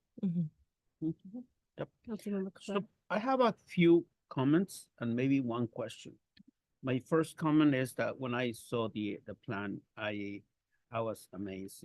This beautiful. I think that you guys put together something solid that it can reflect the notion that imagination has no limits. And you have in your description have something that attracted me a lot. That's because I go by every single day. So you said it has different elevations. I will add gorgeous different elevations which can provide many opportunities for different, and like I was going through the reading and everything, and I saw that you guys have put almost one different section for all the demographics. So when I look at that, I can see the different demographics that you guys included, and I can see the development of a different culture, of a different community that can come together and enjoy the day in one single place. I love amphitheaters. The reason is because an amphitheater attracts attention to the public. And the first thing that I think is, ooh, what are we going to present there? What can we do? You know, I always imagine, I live in a place where every weekend we had something different in La Plaza. So this is a motivation to have other nonprofit organizations that can actually participate with their community, let the community know that we have something beautiful for them. You know, if I always remember that saying that what is it called? Dress nice, feel nice, or something like that. That when you see yourself really good, you feel good. And I think that is an example of that. If we can do this, what is it, the plan within 2 years? If we can do this, it's going to be a beautiful place. So thank you so much for all the work that you guys do. My question is, actually that was a question. How long before our community could enjoy something like that? So this is the groundwork for us to be able to start seeking funding. That's what it's gonna come down to, is where we're able to, you know, what type of grants are coming down the pipeline. There are a couple, but they're not for a couple more months. So that's really going to heavily rely on that element. Yeah. Okay. Through the chair, I did want to add that staff will be presenting next week, February 4th, the selected responder to the RFQ for the housing that's next door. And so, you know, in thinking about funding opportunities, there may be even some opportunities with a bundled approach. So timing for the concept and the selection of the housing developer is really great and kind of aligned. So just letting you know that might open up more opportunities than just doing like a standalone housing, a standalone park. So I think we're very fortunate that these things are together. And then the last thing is, are you guys in the other side, not on the Gavilan side? In the other side, there's only one exit to the community, or do we have? Is it a plan? If you can see that at the end. So you've got one exit or entrance that is Gavilan, and then you've got housing that runs along that, and so then the other one would be down in the housing That community. is a little bit elevated, right? Yeah. That side is elevated to the. It comes down to grade after the, Mm. there's a wall separate the green, existing green space. Yeah. Mm-hmm. So that would, the wall would have to. Okay. Yeah. All right, thank you. Thank Yep. you, Mayor Pro Tem. Yes, clarifying question. Looking at the map, is the 13 side, is that the houses on Granada? Or is that 12? Okay. Thank you. I know some concern was privacy, but it looks like there's going to be plan for trees there. As long as they don't release pollen like the ones behind my house that cover my house in pollen. I think that would be nice. And then for I know this is getting in the weeds, but I'm really excited about the section 4 for like the youth to be able to have like a study space with like Wi-Fi. Hopefully that means that there would be like plug-in, I brought Yes. that up last time, but overall this is really beautiful. I am really excited about this, and I'm also really glad that there was outreach done for our senior community, because I definitely want to make sure that we have amenities for them too. And when I'm a senior, hopefully one day I'll be able to enjoy this park as well. So, yeah, thank you so much. Thank you, Councilmember Cabrera. Caldera. Caldera, sorry. Anyways, I'm sorry. Long night. It's confusing. Uh, You, Fernando, Thank you, Calder, Jessica. Cabrera. I was there when one of the times that you guys got together, and everything that all the plans you guys had would look beautiful. I think this is a great choice here. And I guess we're using the topography of the place there, right? So it's not gonna be too much digging or anything like that. So yeah, it looks, I'm looking forward to it. It looks great. Thank you. Thank you. Thank you, sorry. Thank you for the presentation, and thank you for the outreach that was done. I know I participated in one of the outreach convenings that was done, so thank you. I really appreciate that whole concept, and I did the teen ones, and it was really amazing to be able to see all the dialogue and what they wanted as part of those components. So I'm glad that all of those elements were added. Obviously I know that this is a concept, and making it a reality obviously is a different story, right? We want to make sure that we do have money to pursue, and being someone that has been here in the council for a longer time, I did see this where we did have some kind of concept of what we wanted to see out here, some type of funding, and it just never came to fruition. And so here we are. I'm glad that there is concepts now. And hopefully we do find funding. Megan is more of an optimist, and I'm probably more of a realist, and so hopefully we do find that funding. But I think a couple of things for me, I think the elements that are here are good elements in terms of everything, that the community really wanted to bring together, right? And making sure that we do include all of those features that the community included. We already saw what was done in Orchard Park, and that was a community-led effort, and including all of those features, we see the park utilized like daily, right? There's tons of people and tons of kids there, which is good. But just one of my concerns with that, because I know we have an amphitheater, or we had an amphitheater that was supposed to be part of Orchard Park. And you know, the concepts are great, and my concern is as we're moving forward with these concepts and then making into reality that, you know, the amphitheater was something that was exciting for me as well, because I know there's a lot of potential of transitioning what we can do indoors to doing it outdoors. But hopefully that's something that's not cut out of any of our future design plans due to money, right? Because those are some of the elements that do get cut out or do get minimized, because we saw that we saw it at a smaller scale in Orchard Park, and I was excited to see like a big amphitheater, and it just didn't happen.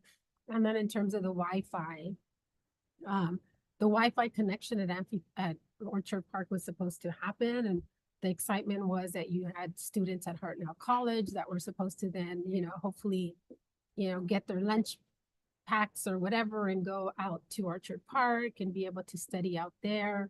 So I don't know if, I'm hoping the Wi-Fi is there, but making sure that we encourage, the kids to go out there and the students to really utilize that park for that, right? Because we do have that connectivity. And so being able to really ensure that our youth are utilizing the park also, the existing parks that we have for that purpose, because we do have the Wi-Fi connection already in an existing park. So I think that's really important to be able to ensure that, at least for me, the amphitheater, that in the future, I mean, it's an element here that we don't cut it out. And that does become an integral part of what we have here. And I know that we've been talking about, integrating equipment, because that was part of our strategic goals. So I also want to just make a note that as we're moving forward with council reports, Megan, I really want to stress, and again, is that we include how this aligns with our strategic goals, because some of the elements of inclusion in our parks, of the elements of equipment, like,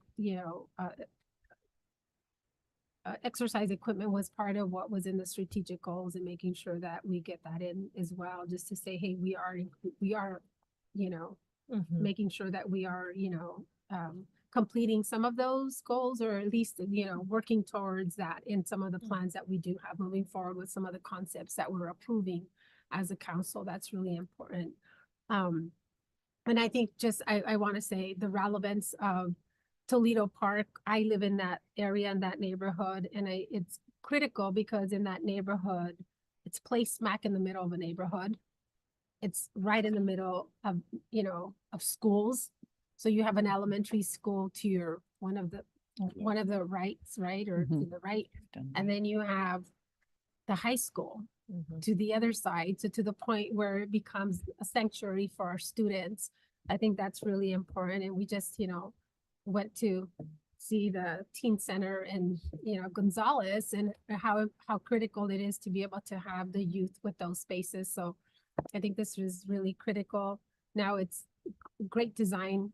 I think for me, it's just making sure too, that as we're doing the landscape, that we're using a lot of the current existing flora and fauna that we have, and the drought tolerant landscaping, so that way we don't have to take things out and and put things in. So making sure that a lot of that is native, and that it's tolerant to drought. So I just, thank you. Now it's looking how we find funding to make it happen. Well, and irrigated by our recycled water project, so we'll have more options for vegetation. Yes. Awesome. Yeah. So thank you. Thank you for that. Okay, so with that, thank you. Appreciate it. Thank you. Oh, I think we were looking for maybe a motion on the there is a resolution approving the concept. Yep. So council, then I would look for a resolution. Motion. It's the Second. resolution of the council approving the Toledo Basin Parks Preferred Concept. So a motion by Councilwoman Bañuelos, and a second by Councilmember Caldera. So all in, So anyways, all in favor, say aye. Aye. Any opposed? Any abstentions? Okay, so motion carries. Thank you. Thank you so much for all the great work. Okay, so with that, we will move on then to our next item of business, which is business item number 2.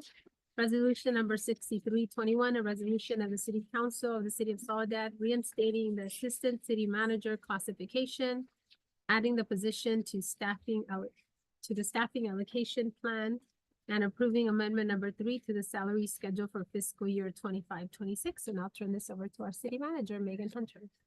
Thank you, Mayor and council members. I am stepping on the other side of the dais, so I hopefully make a better presentation. I realize when I try to make presentations at the dais, my brain is not with me. So anyhow, thank you for that overview.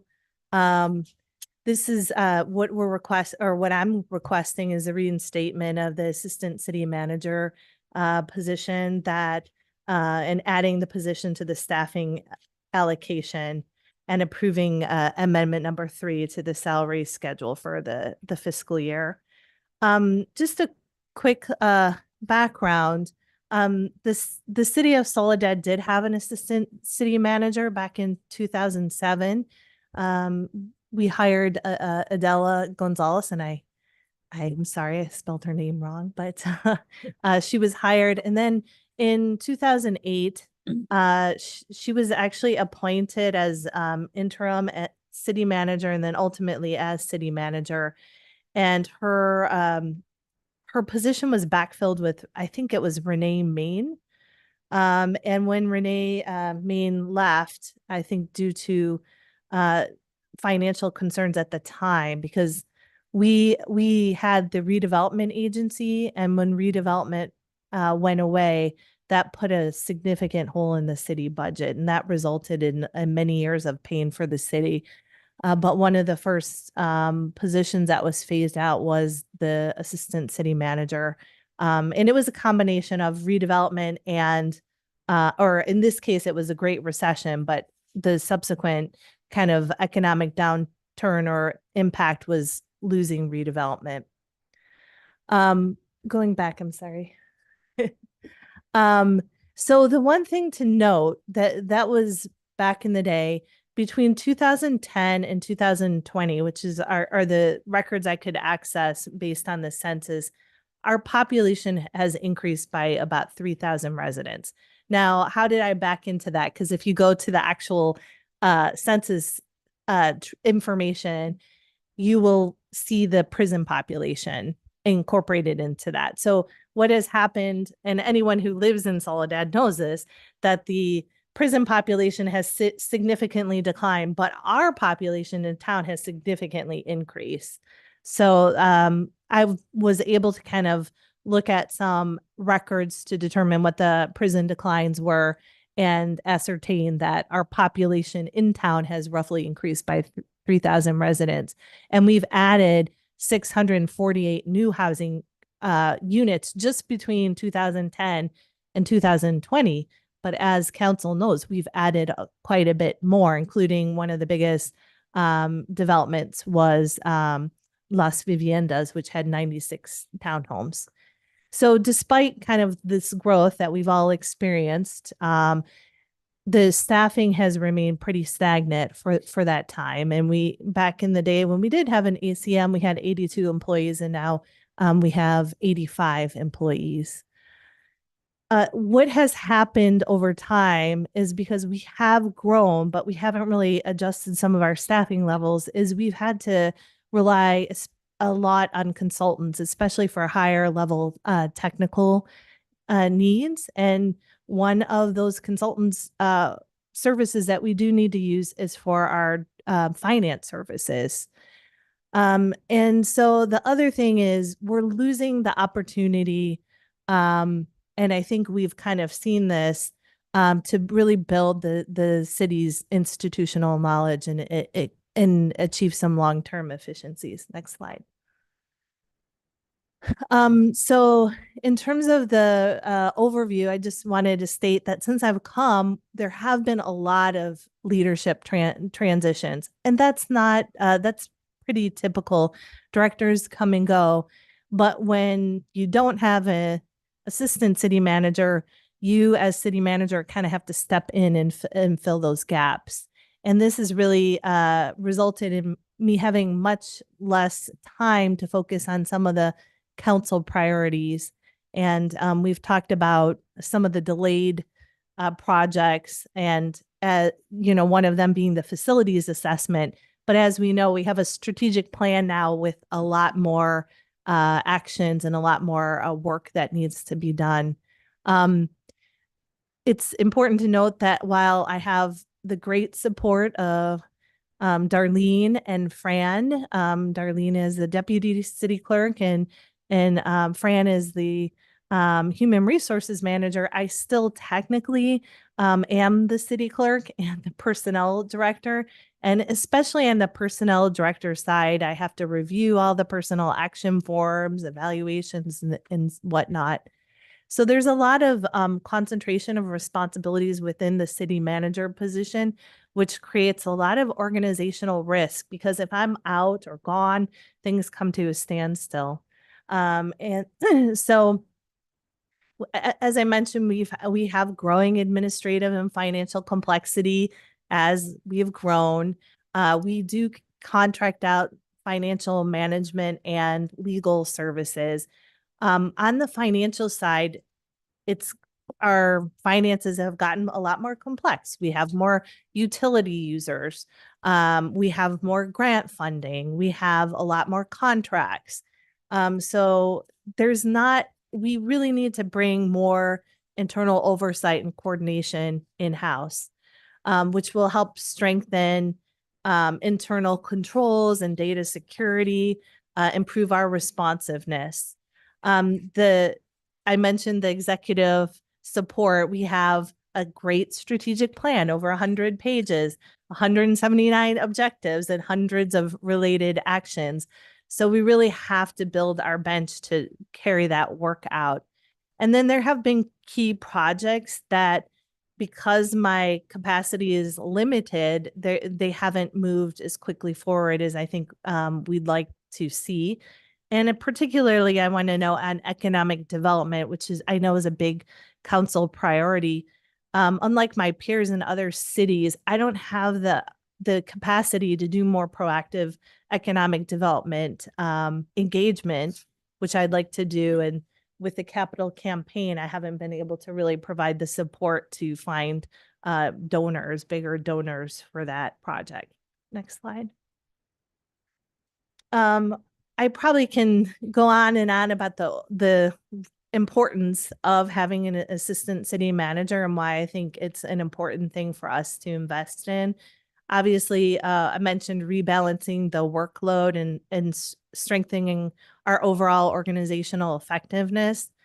I do want to note that we can offset some of this investment through better operational efficiency, reduce dependence on consultants, better grants management, and the opportunity to look at revenue generation and better revenue recovery.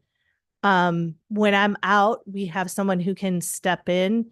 The last almost 3 years that I've been here, when I've been out, I've had to have a rotating list of acting city managers, and that creates it doesn't create consistency or continuity of decision making when I'm not here.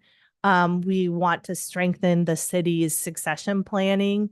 In the case of Adela, she was the assistant city manager and was able to step into that role of city manager.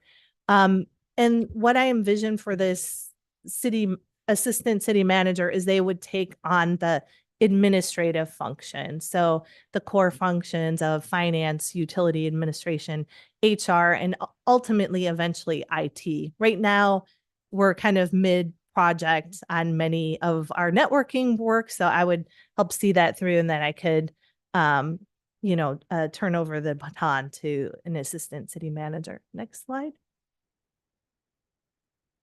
So in terms of cost management and fiscal responsibility, I know that this is really a concern for council. We are looking at some challenges with the fire department. And I believe that overall, this position is going to result in a better financial administration, and I believe it will actually save us money in the long run. I will note that I'm proposing that we would eliminate the financial services contract, although we would still probably have to contract out payroll, but this would result in savings of approximately $150,000 to $175,000 to help put towards that position. Next slide. Just to give you a little bit of a regional context, there are a lot of jurisdictions in Monterey County have assistant city managers. I know that other South County cities do not, but we are by far the more populous. We have a lot of complicated projects, and we operate a pretty significant water reclamation facility, so we have more staffing. The proposed salary that I'm recommending, and I thought I put it on this slide, but it's approximately I think it's 234,600, and that would preserve the differential between the 5% differential that's in my contract. The one thing I will say, and you can see like 234 is consistent with a lot of these cities where their city managers fall. So these are all of the city manager salaries. And I compared kind of top step to top step. But the one thing that would be somewhat unique to our ACM is they would serve in a dual executive role, which means they would oversee kind of finances. So we wouldn't have a director of finance. We would have that person kind of take that on.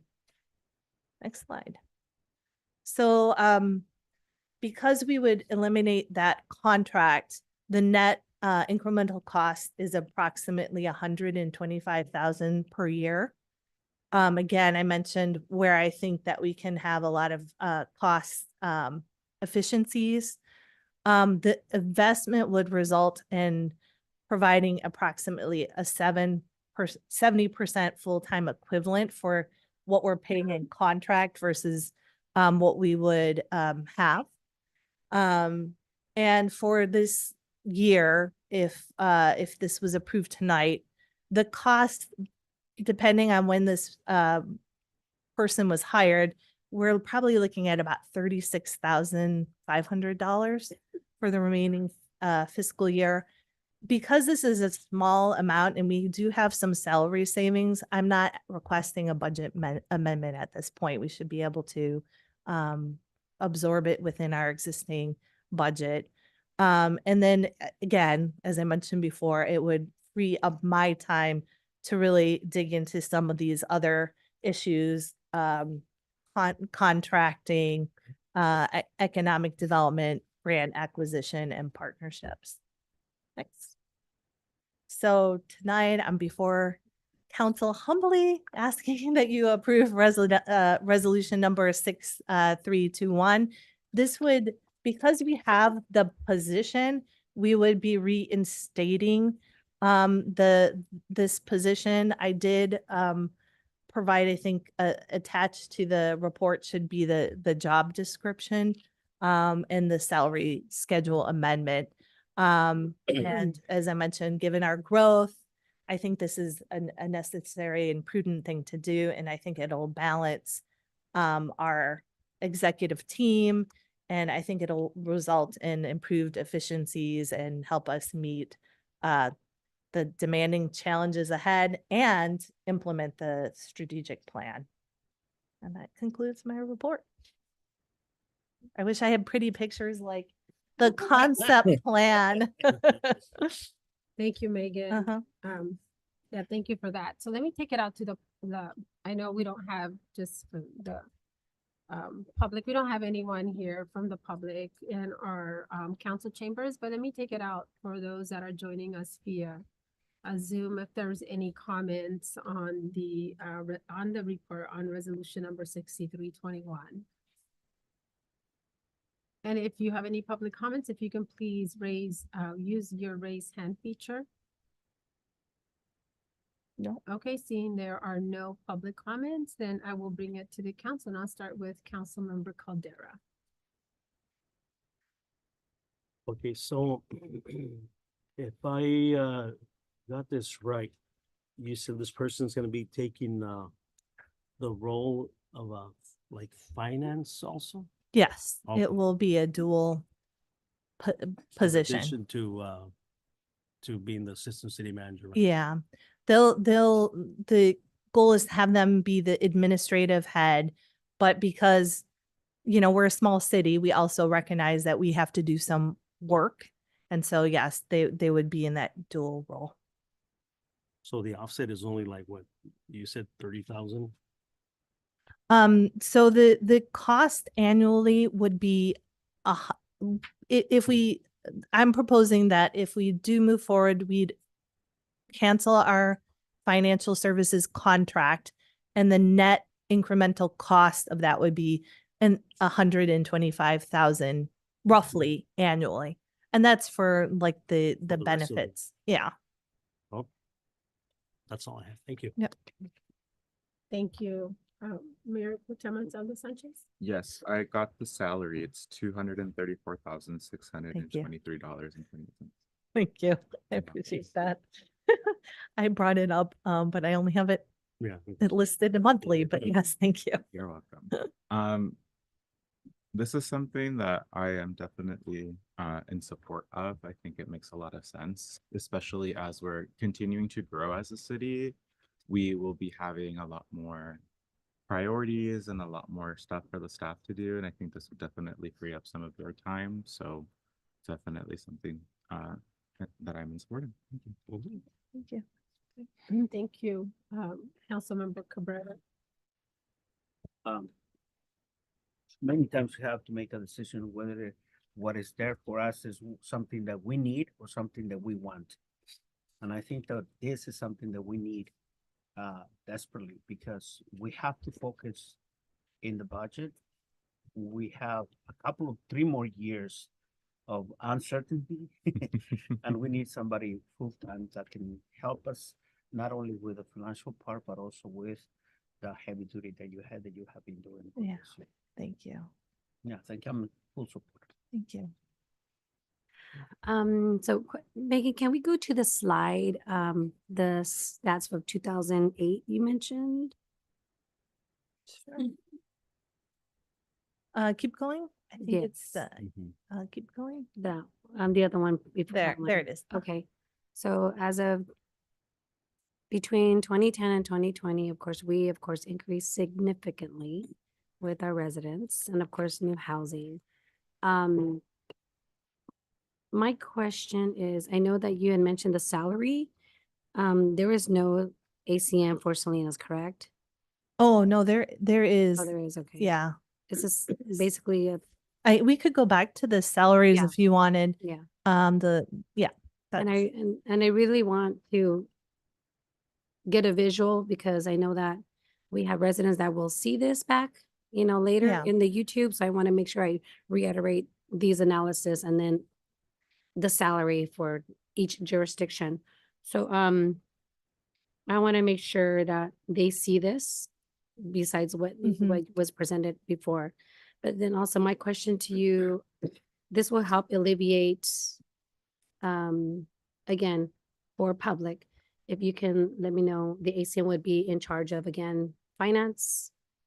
Yeah, they would personnel. be, of course, they would report to me. So at the end of the day, I'm still in charge, but they would oversee the HR component, the finance component, utility administration. Ultimately, IT will shift over. I have probably 6 months of IT transition. Which would give me time to onboard the ACM. and then transition that over. Mhm. Okay. And I know we're gonna hear it later, so that's why I want to present it again. And I know I'm gonna hear it like, are you sure we have enough? Or do we have enough funding? I mean, do we have enough in our budget for the ACM? So I want to make sure they understand. Yes. So, I mean, the one thing that I am very sensitive about that, because again, I know that, there's a discussion about a potential parcel tax measure. We would be cutting a contract of roughly between 150 to 175,000 annually, which is about the equivalent of a 30% finance director to bring in the ACM, who would also oversee finance, would oversee the finance department. So the net cost is $125,000, but that's going to free up my time. And also I'll have an ACM that can spend more time drilling into cost recovery. Because quite honestly, we staff is so busy, we're not doing a great job of recovering costs for some of the development services that we provide, for example, grant administration. We haven't typically asked for grant administration funding when we've taken in grants, but we still have to pay staff to do that. So those are some of the things that I think can even further offset that 125 cost annually that we're looking to add the position. Because like I said, would cancel the contract that we have. Okay. And then I know I'm going to be asked later. I'm already thinking about people. I know I'm going to be asked. This will eliminate to help. Let me rephrase this. How do I say this? Real talk. So just real talk is this will help alleviate your pressure. And then of course you had mentioned just earlier right now that we are able to apply for grants and to of course help with this Toledo Basin, hopefully. And to the public, this is a good approach, basically. Yeah, I mean, I think we're at a point where the city has grown that contracting is not always the best thing to do. We're spending maybe equal or more money doing contracting, but we're not building our bench or creating that institutional knowledge or creating future succession planning. If, I leave one day, it'll be great to have someone who's already there who can step in. And I think that's really important for the city's stability. I do think that the city of Soledad has had some history of transition changes in my position, and that does create uncertainty. And so I think my goal is to build a really strong team that can bring in more resources, be more efficient with resources, and bring that stability so we can continue to grow and get the projects that the citizens want. They want to see more economic development. They want to see more jobs. They want to see quality housing here. So that's what I would like to focus on too. And having someone with that skill set in an area that I can now spend time in where I have a lot of strengths, I think will just help the city grow and carry out the strategic plan. Okay. Thank you. And I just want to reiterate to you and all the staff, you guys are bold everywhere, stretched thin. So I really appreciate your work and the collaboration and teamwork that you guys have. So thank you. Yeah, thank you. Thank you. Yeah. Thank you. And thank you, Megan. So, obviously the discussion's always around the budget and making sure that, we're keen on that and making sure that we have sufficient funding, not just for now, but for future. So thank you for outlining what we're going to offset and how this position will offset, not just for now, but for future. And how there's an opportunity to be able to look at additional contracts where we can save money. And I think this is opportunity where we didn't have it before. to really have someone that can dig into our contracts. Mhm. And I know for me, I've had a big issue, especially in our public works contracts and all the contract thing that we do with our permit center. And, you know, whether it's a cost saving, I mean, whether it's really beneficial for us or not. Mhm. So I think it's an opportunity for us to be able to look at it through a different lens and how we can save money. And a lot of the grants that we get, there's a lot of opportunities for admin, and are we utilizing that to our fullest advantage to be able to capitalize on that? I think also is the systems that we have internally is are we utilizing the systems and are we maximizing staff capacity? There's a lot of systems that we're not utilizing in terms of, you know, even the internet, right? We still have issues with the capacity of our internet, online forms. I know we've transitioned to some of that, but even the garage sale forms, I've had residents tell me, why isn't that online? Why do we have to come to, you know, one office and then they tell us to go to the next office and then we have to come back to City Hall to come and do this? Why can't we just have it online and just do it online instead of having to do all of that? So I think utilizing our systems to really help us to maximize where we can, right? So it alleviates our staff time, but also our residents' time to maximize that. So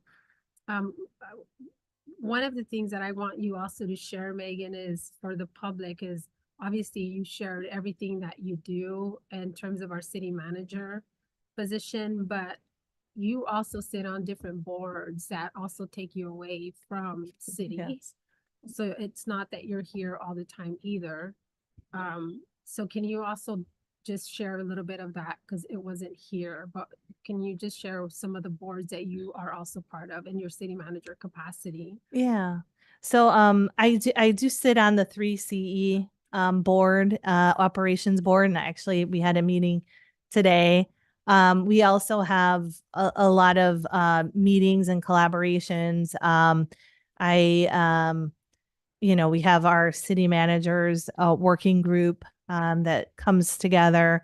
I also you know, was tapped to be involved with the Monterey County Business Council. So I do participate with that organization.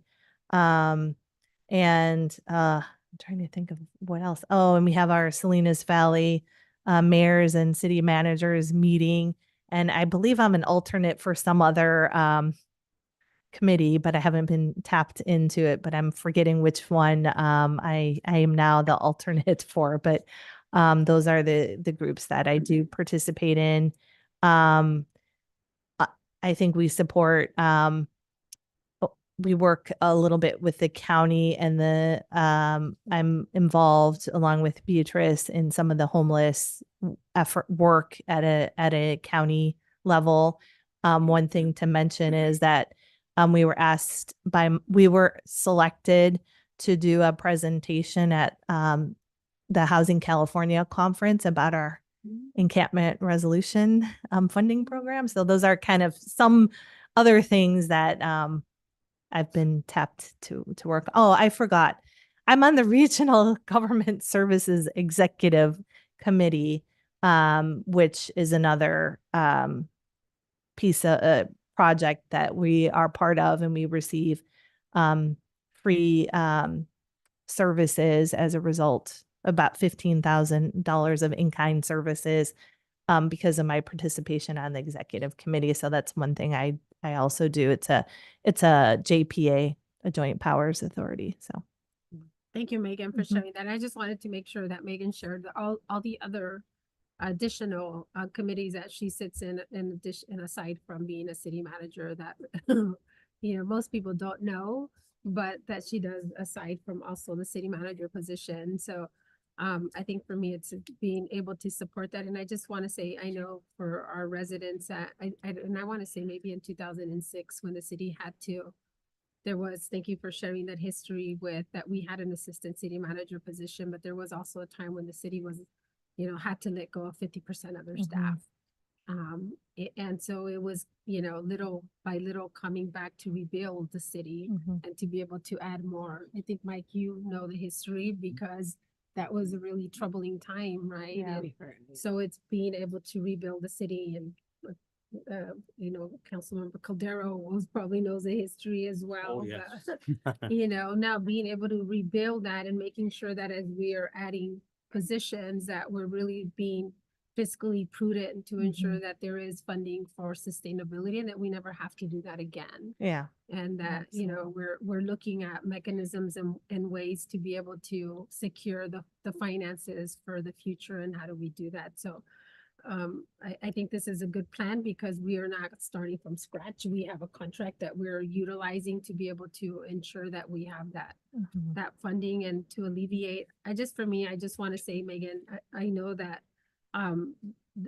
you're tasked with a lot and now that you'll have the support, I just want to be clear in terms of, what we've expected as a council and making sure that those outcomes and those goals that we have, especially in housing and economic development are really, are moving forward.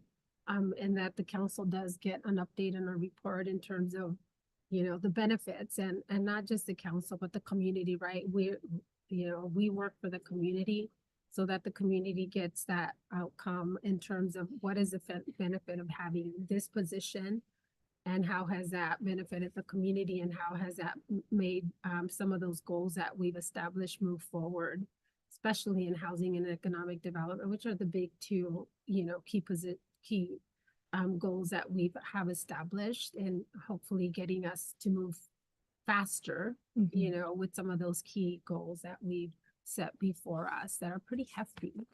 Yeah, absolutely. And I think we have a meeting on Friday with Alex from our strategic plan to create a dashboard that we're going to make public facing so people can see what we're accomplishing. And I think that will help build that transparency.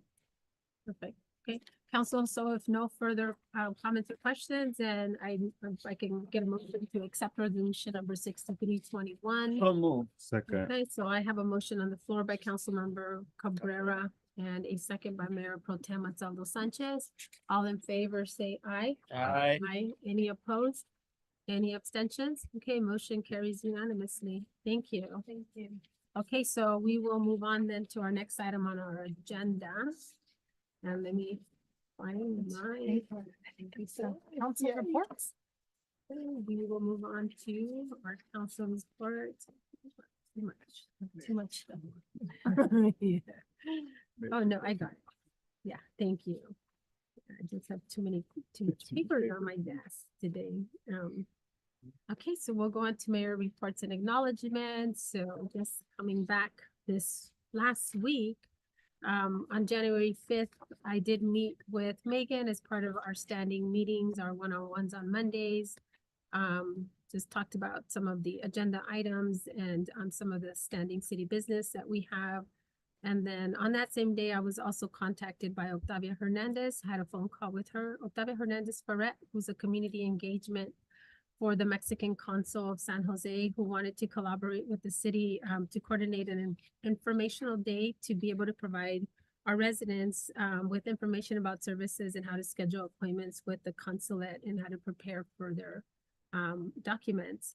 And so Megan did help out to be able to schedule that event, which was on that same week. They already had a planned date and needed our assistance. So Megan was able to immediately help and assist to be able to hold that here at City Hall.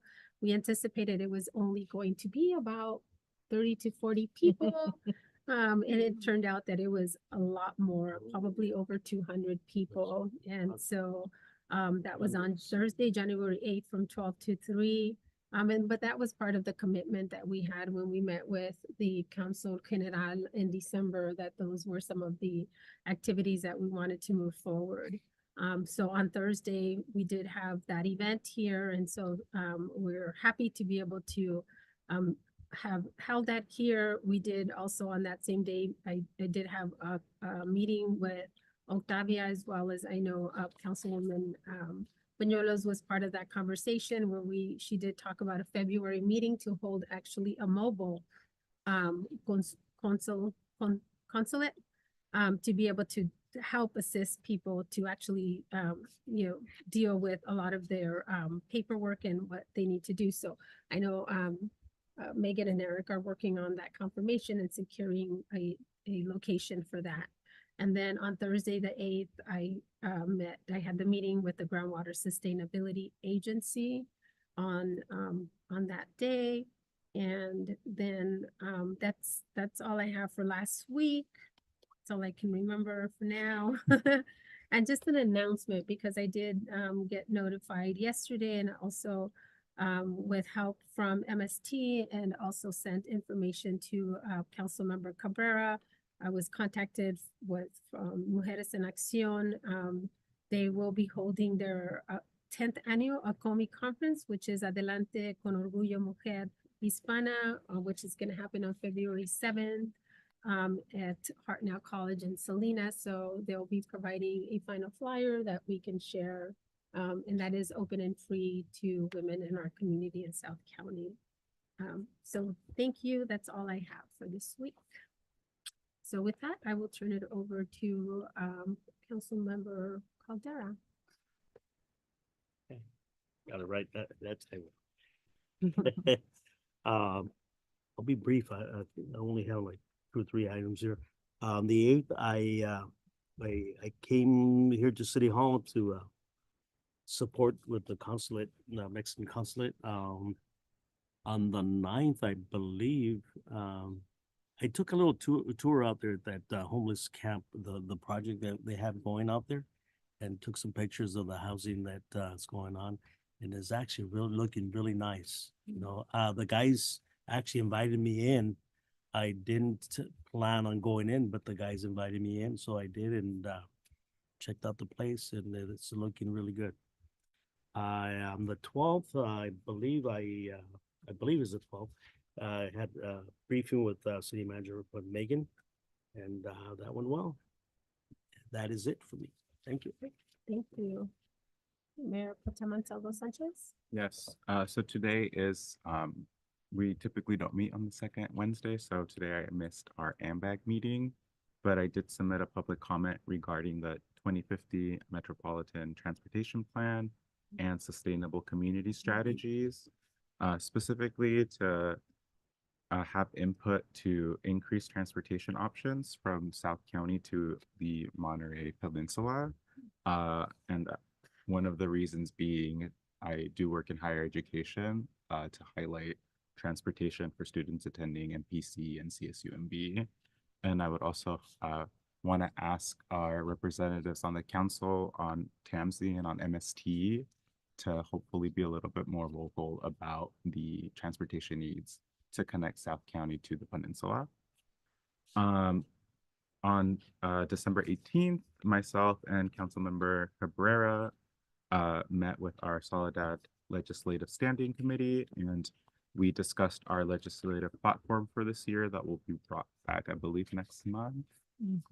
And also I wanted to have an announcement and an invitation to the United Way Monterey County's Emerging Leaders Society Young Elected Panel that I was invited to be a panelist for, along with Councilmember Arizola Garcia from the city of Seaside and Mayor Tyler Williamson from the city of Monterey on January 28th at 11:30 a.m. at the Community Impact Center in Salinas at 232 Monterey Street, Suite 200. And also, it is not lost on me that all 3 of us are represent the LGBTQ plus community. So I thought that was pretty cool coincidence as well. Thank you. Thank you. Thank you. Yeah, and on that, we'll connect in regards to TAMSI on the transportation plan, because I know that we should submit a comment, and I think it came before us, so I would like to see the comment that you submitted so we can make sure that we comment on it as well. Yeah. Councilmember Cabrera?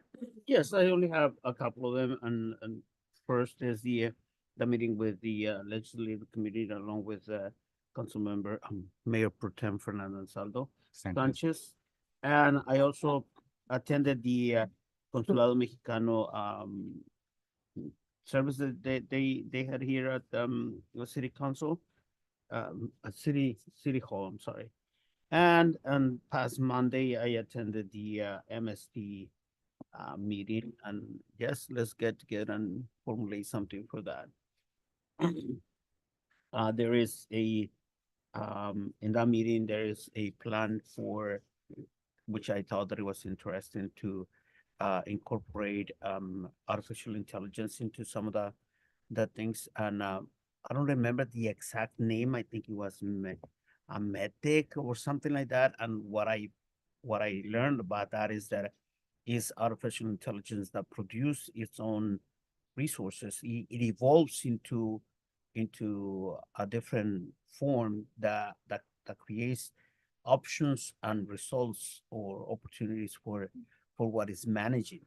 So the only word that I said is I'll be back, because that's the concept that they were using for that movie. So we are getting into something that 25 years ago we thought that it was a movie.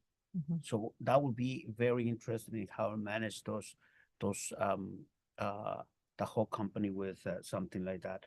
And in thinking about what we just went through, that there will be more artificial intelligence that we can use for managing our cities. The last thing that I want to do really quick is I want to congratulate two people. The first one is my wife. For today, she got notified that she completed all the requirements for her BA. Long 2 years. Long 2 years. And then the other one is one of my nephews, Marcelo Avalos, who is a soccer player, and he was selected to play in the sub-17 national team for Mexico. And he is from here. So he was born, his father is from here, from Soledad. His mother, I think, is from Iceland. Iceland. Are we related? Him. Interesting. Oh, yeah. That's my that's sorry to speak out of turn. That's my cousin's step sibling. That's so funny. No, it's the other one. So Step sibling. yeah. So yeah, he's gonna be playing in the 17, under 17. So congratulations for those of you who complete your dreams. I will be done with mine soon. Thank you. Okay. Yes, and I actually attended 1, 2, 3, 4, 5, 6, 7, 8, 9, 10, 11, 12, 13, 14, 15, but I'm gonna give it to Darlene. And I just wanted to highlight just a few because I don't have time. Highlight on December 22nd, I volunteered at Our Lady of Solitude, hosted St. Vincent Preventative Family Care. They brought, the St. Vincent agency brought services, and then also checking each one that attended to obtain some clothes, obtain some coffee. It was a community outreach, and we had from residents from Greenfield and Soledad. So I wanted to highlight that too, and I wanted to say thank you for St. Vincent Preventative Family Care for partnering up with Our Lady of Solitude Church. Also, another highlight for me is the January 8th, we did attend here in support of the Mexican consul, Miss Barret. And thank you for Megan for bringing it here for the city with, your promptness. And also Mayor Velasquez was in attendance, and then later Cabrera and Caldera. But also wanted to highlight too, I wanted to acknowledge the community engagement, department. They're doing so much on social media, and I appreciate all of you guys for doing that, and also the acknowledgements for, let me do this really quick, acknowledgement.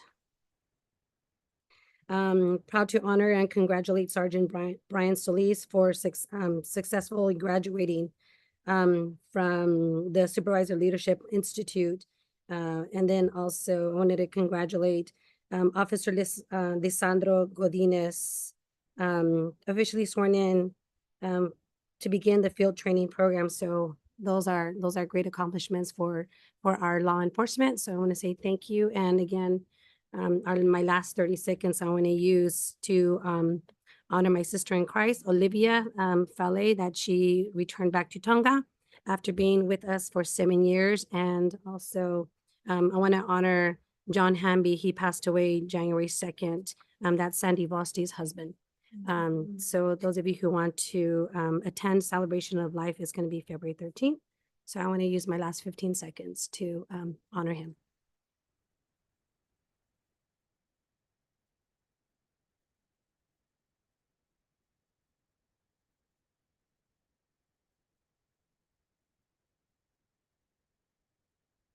Thank you.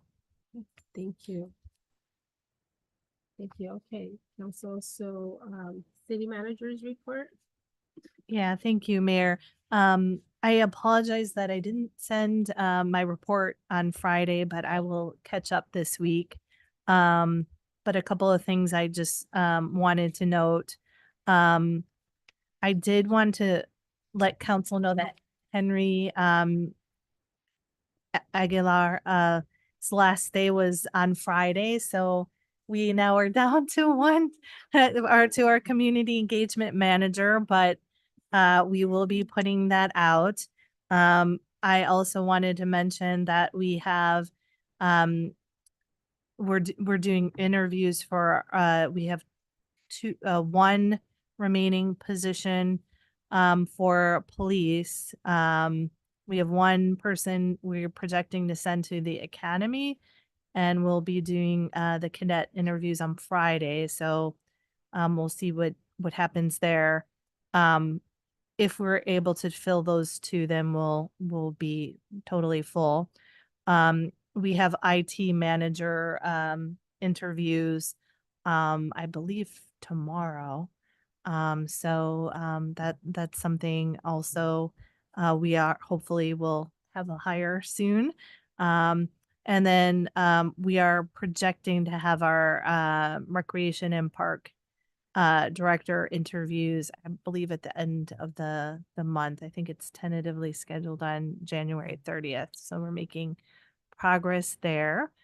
I did want to apologize to Councilmember Cabrera. I have been so busy. I have not done adequate follow-up for the Talk to Me technologies, but I will be working on that tomorrow. That's a priority. And there were many requests for presentations. I know there was a request for Salinas Valley Recycle. So we're going to look, and I'll coordinate with the mayor on kind of the agenda where we can slot these presentations in. I also did want to let the council know that that some of the chiefs have been in conversation with Supervisor Lopez about looking at ways to fund flock additional flock work. So that's something that we're talking about, but we do want to make sure again that those protections are in place. And then lastly, I did what? The press conference for the NARCAN. Oh, the press conference. Yes. On January 23rd, we have our ribbon cutting for the Narcan.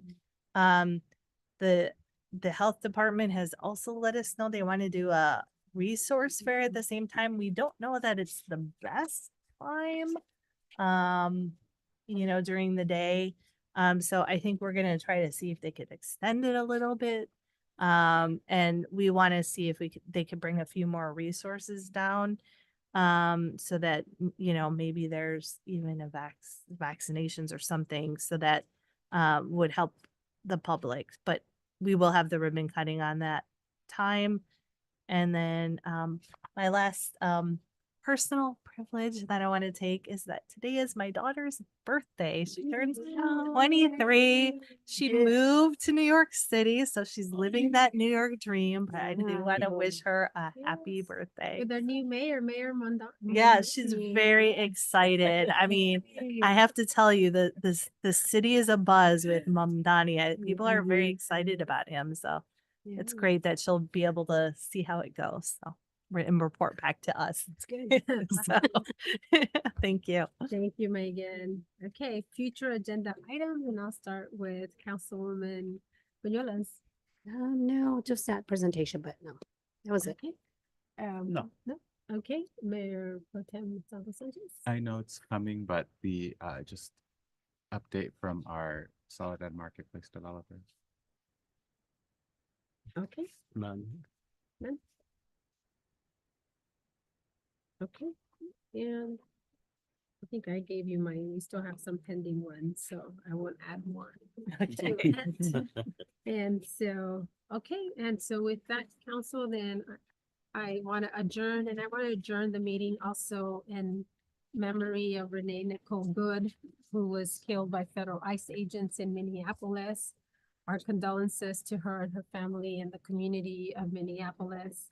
And I also want to assure our community and I make this clear that our police department does not engage in any activity with federal immigration enforcement, and they are well trained. And I can sincerely say that I don't think any of our in our police department would commit any of these horrific crimes, and our department would obviously request a full and transparent investigation. So, you know, our condolences to the family of Renee Nicole Good and the community of Minneapolis.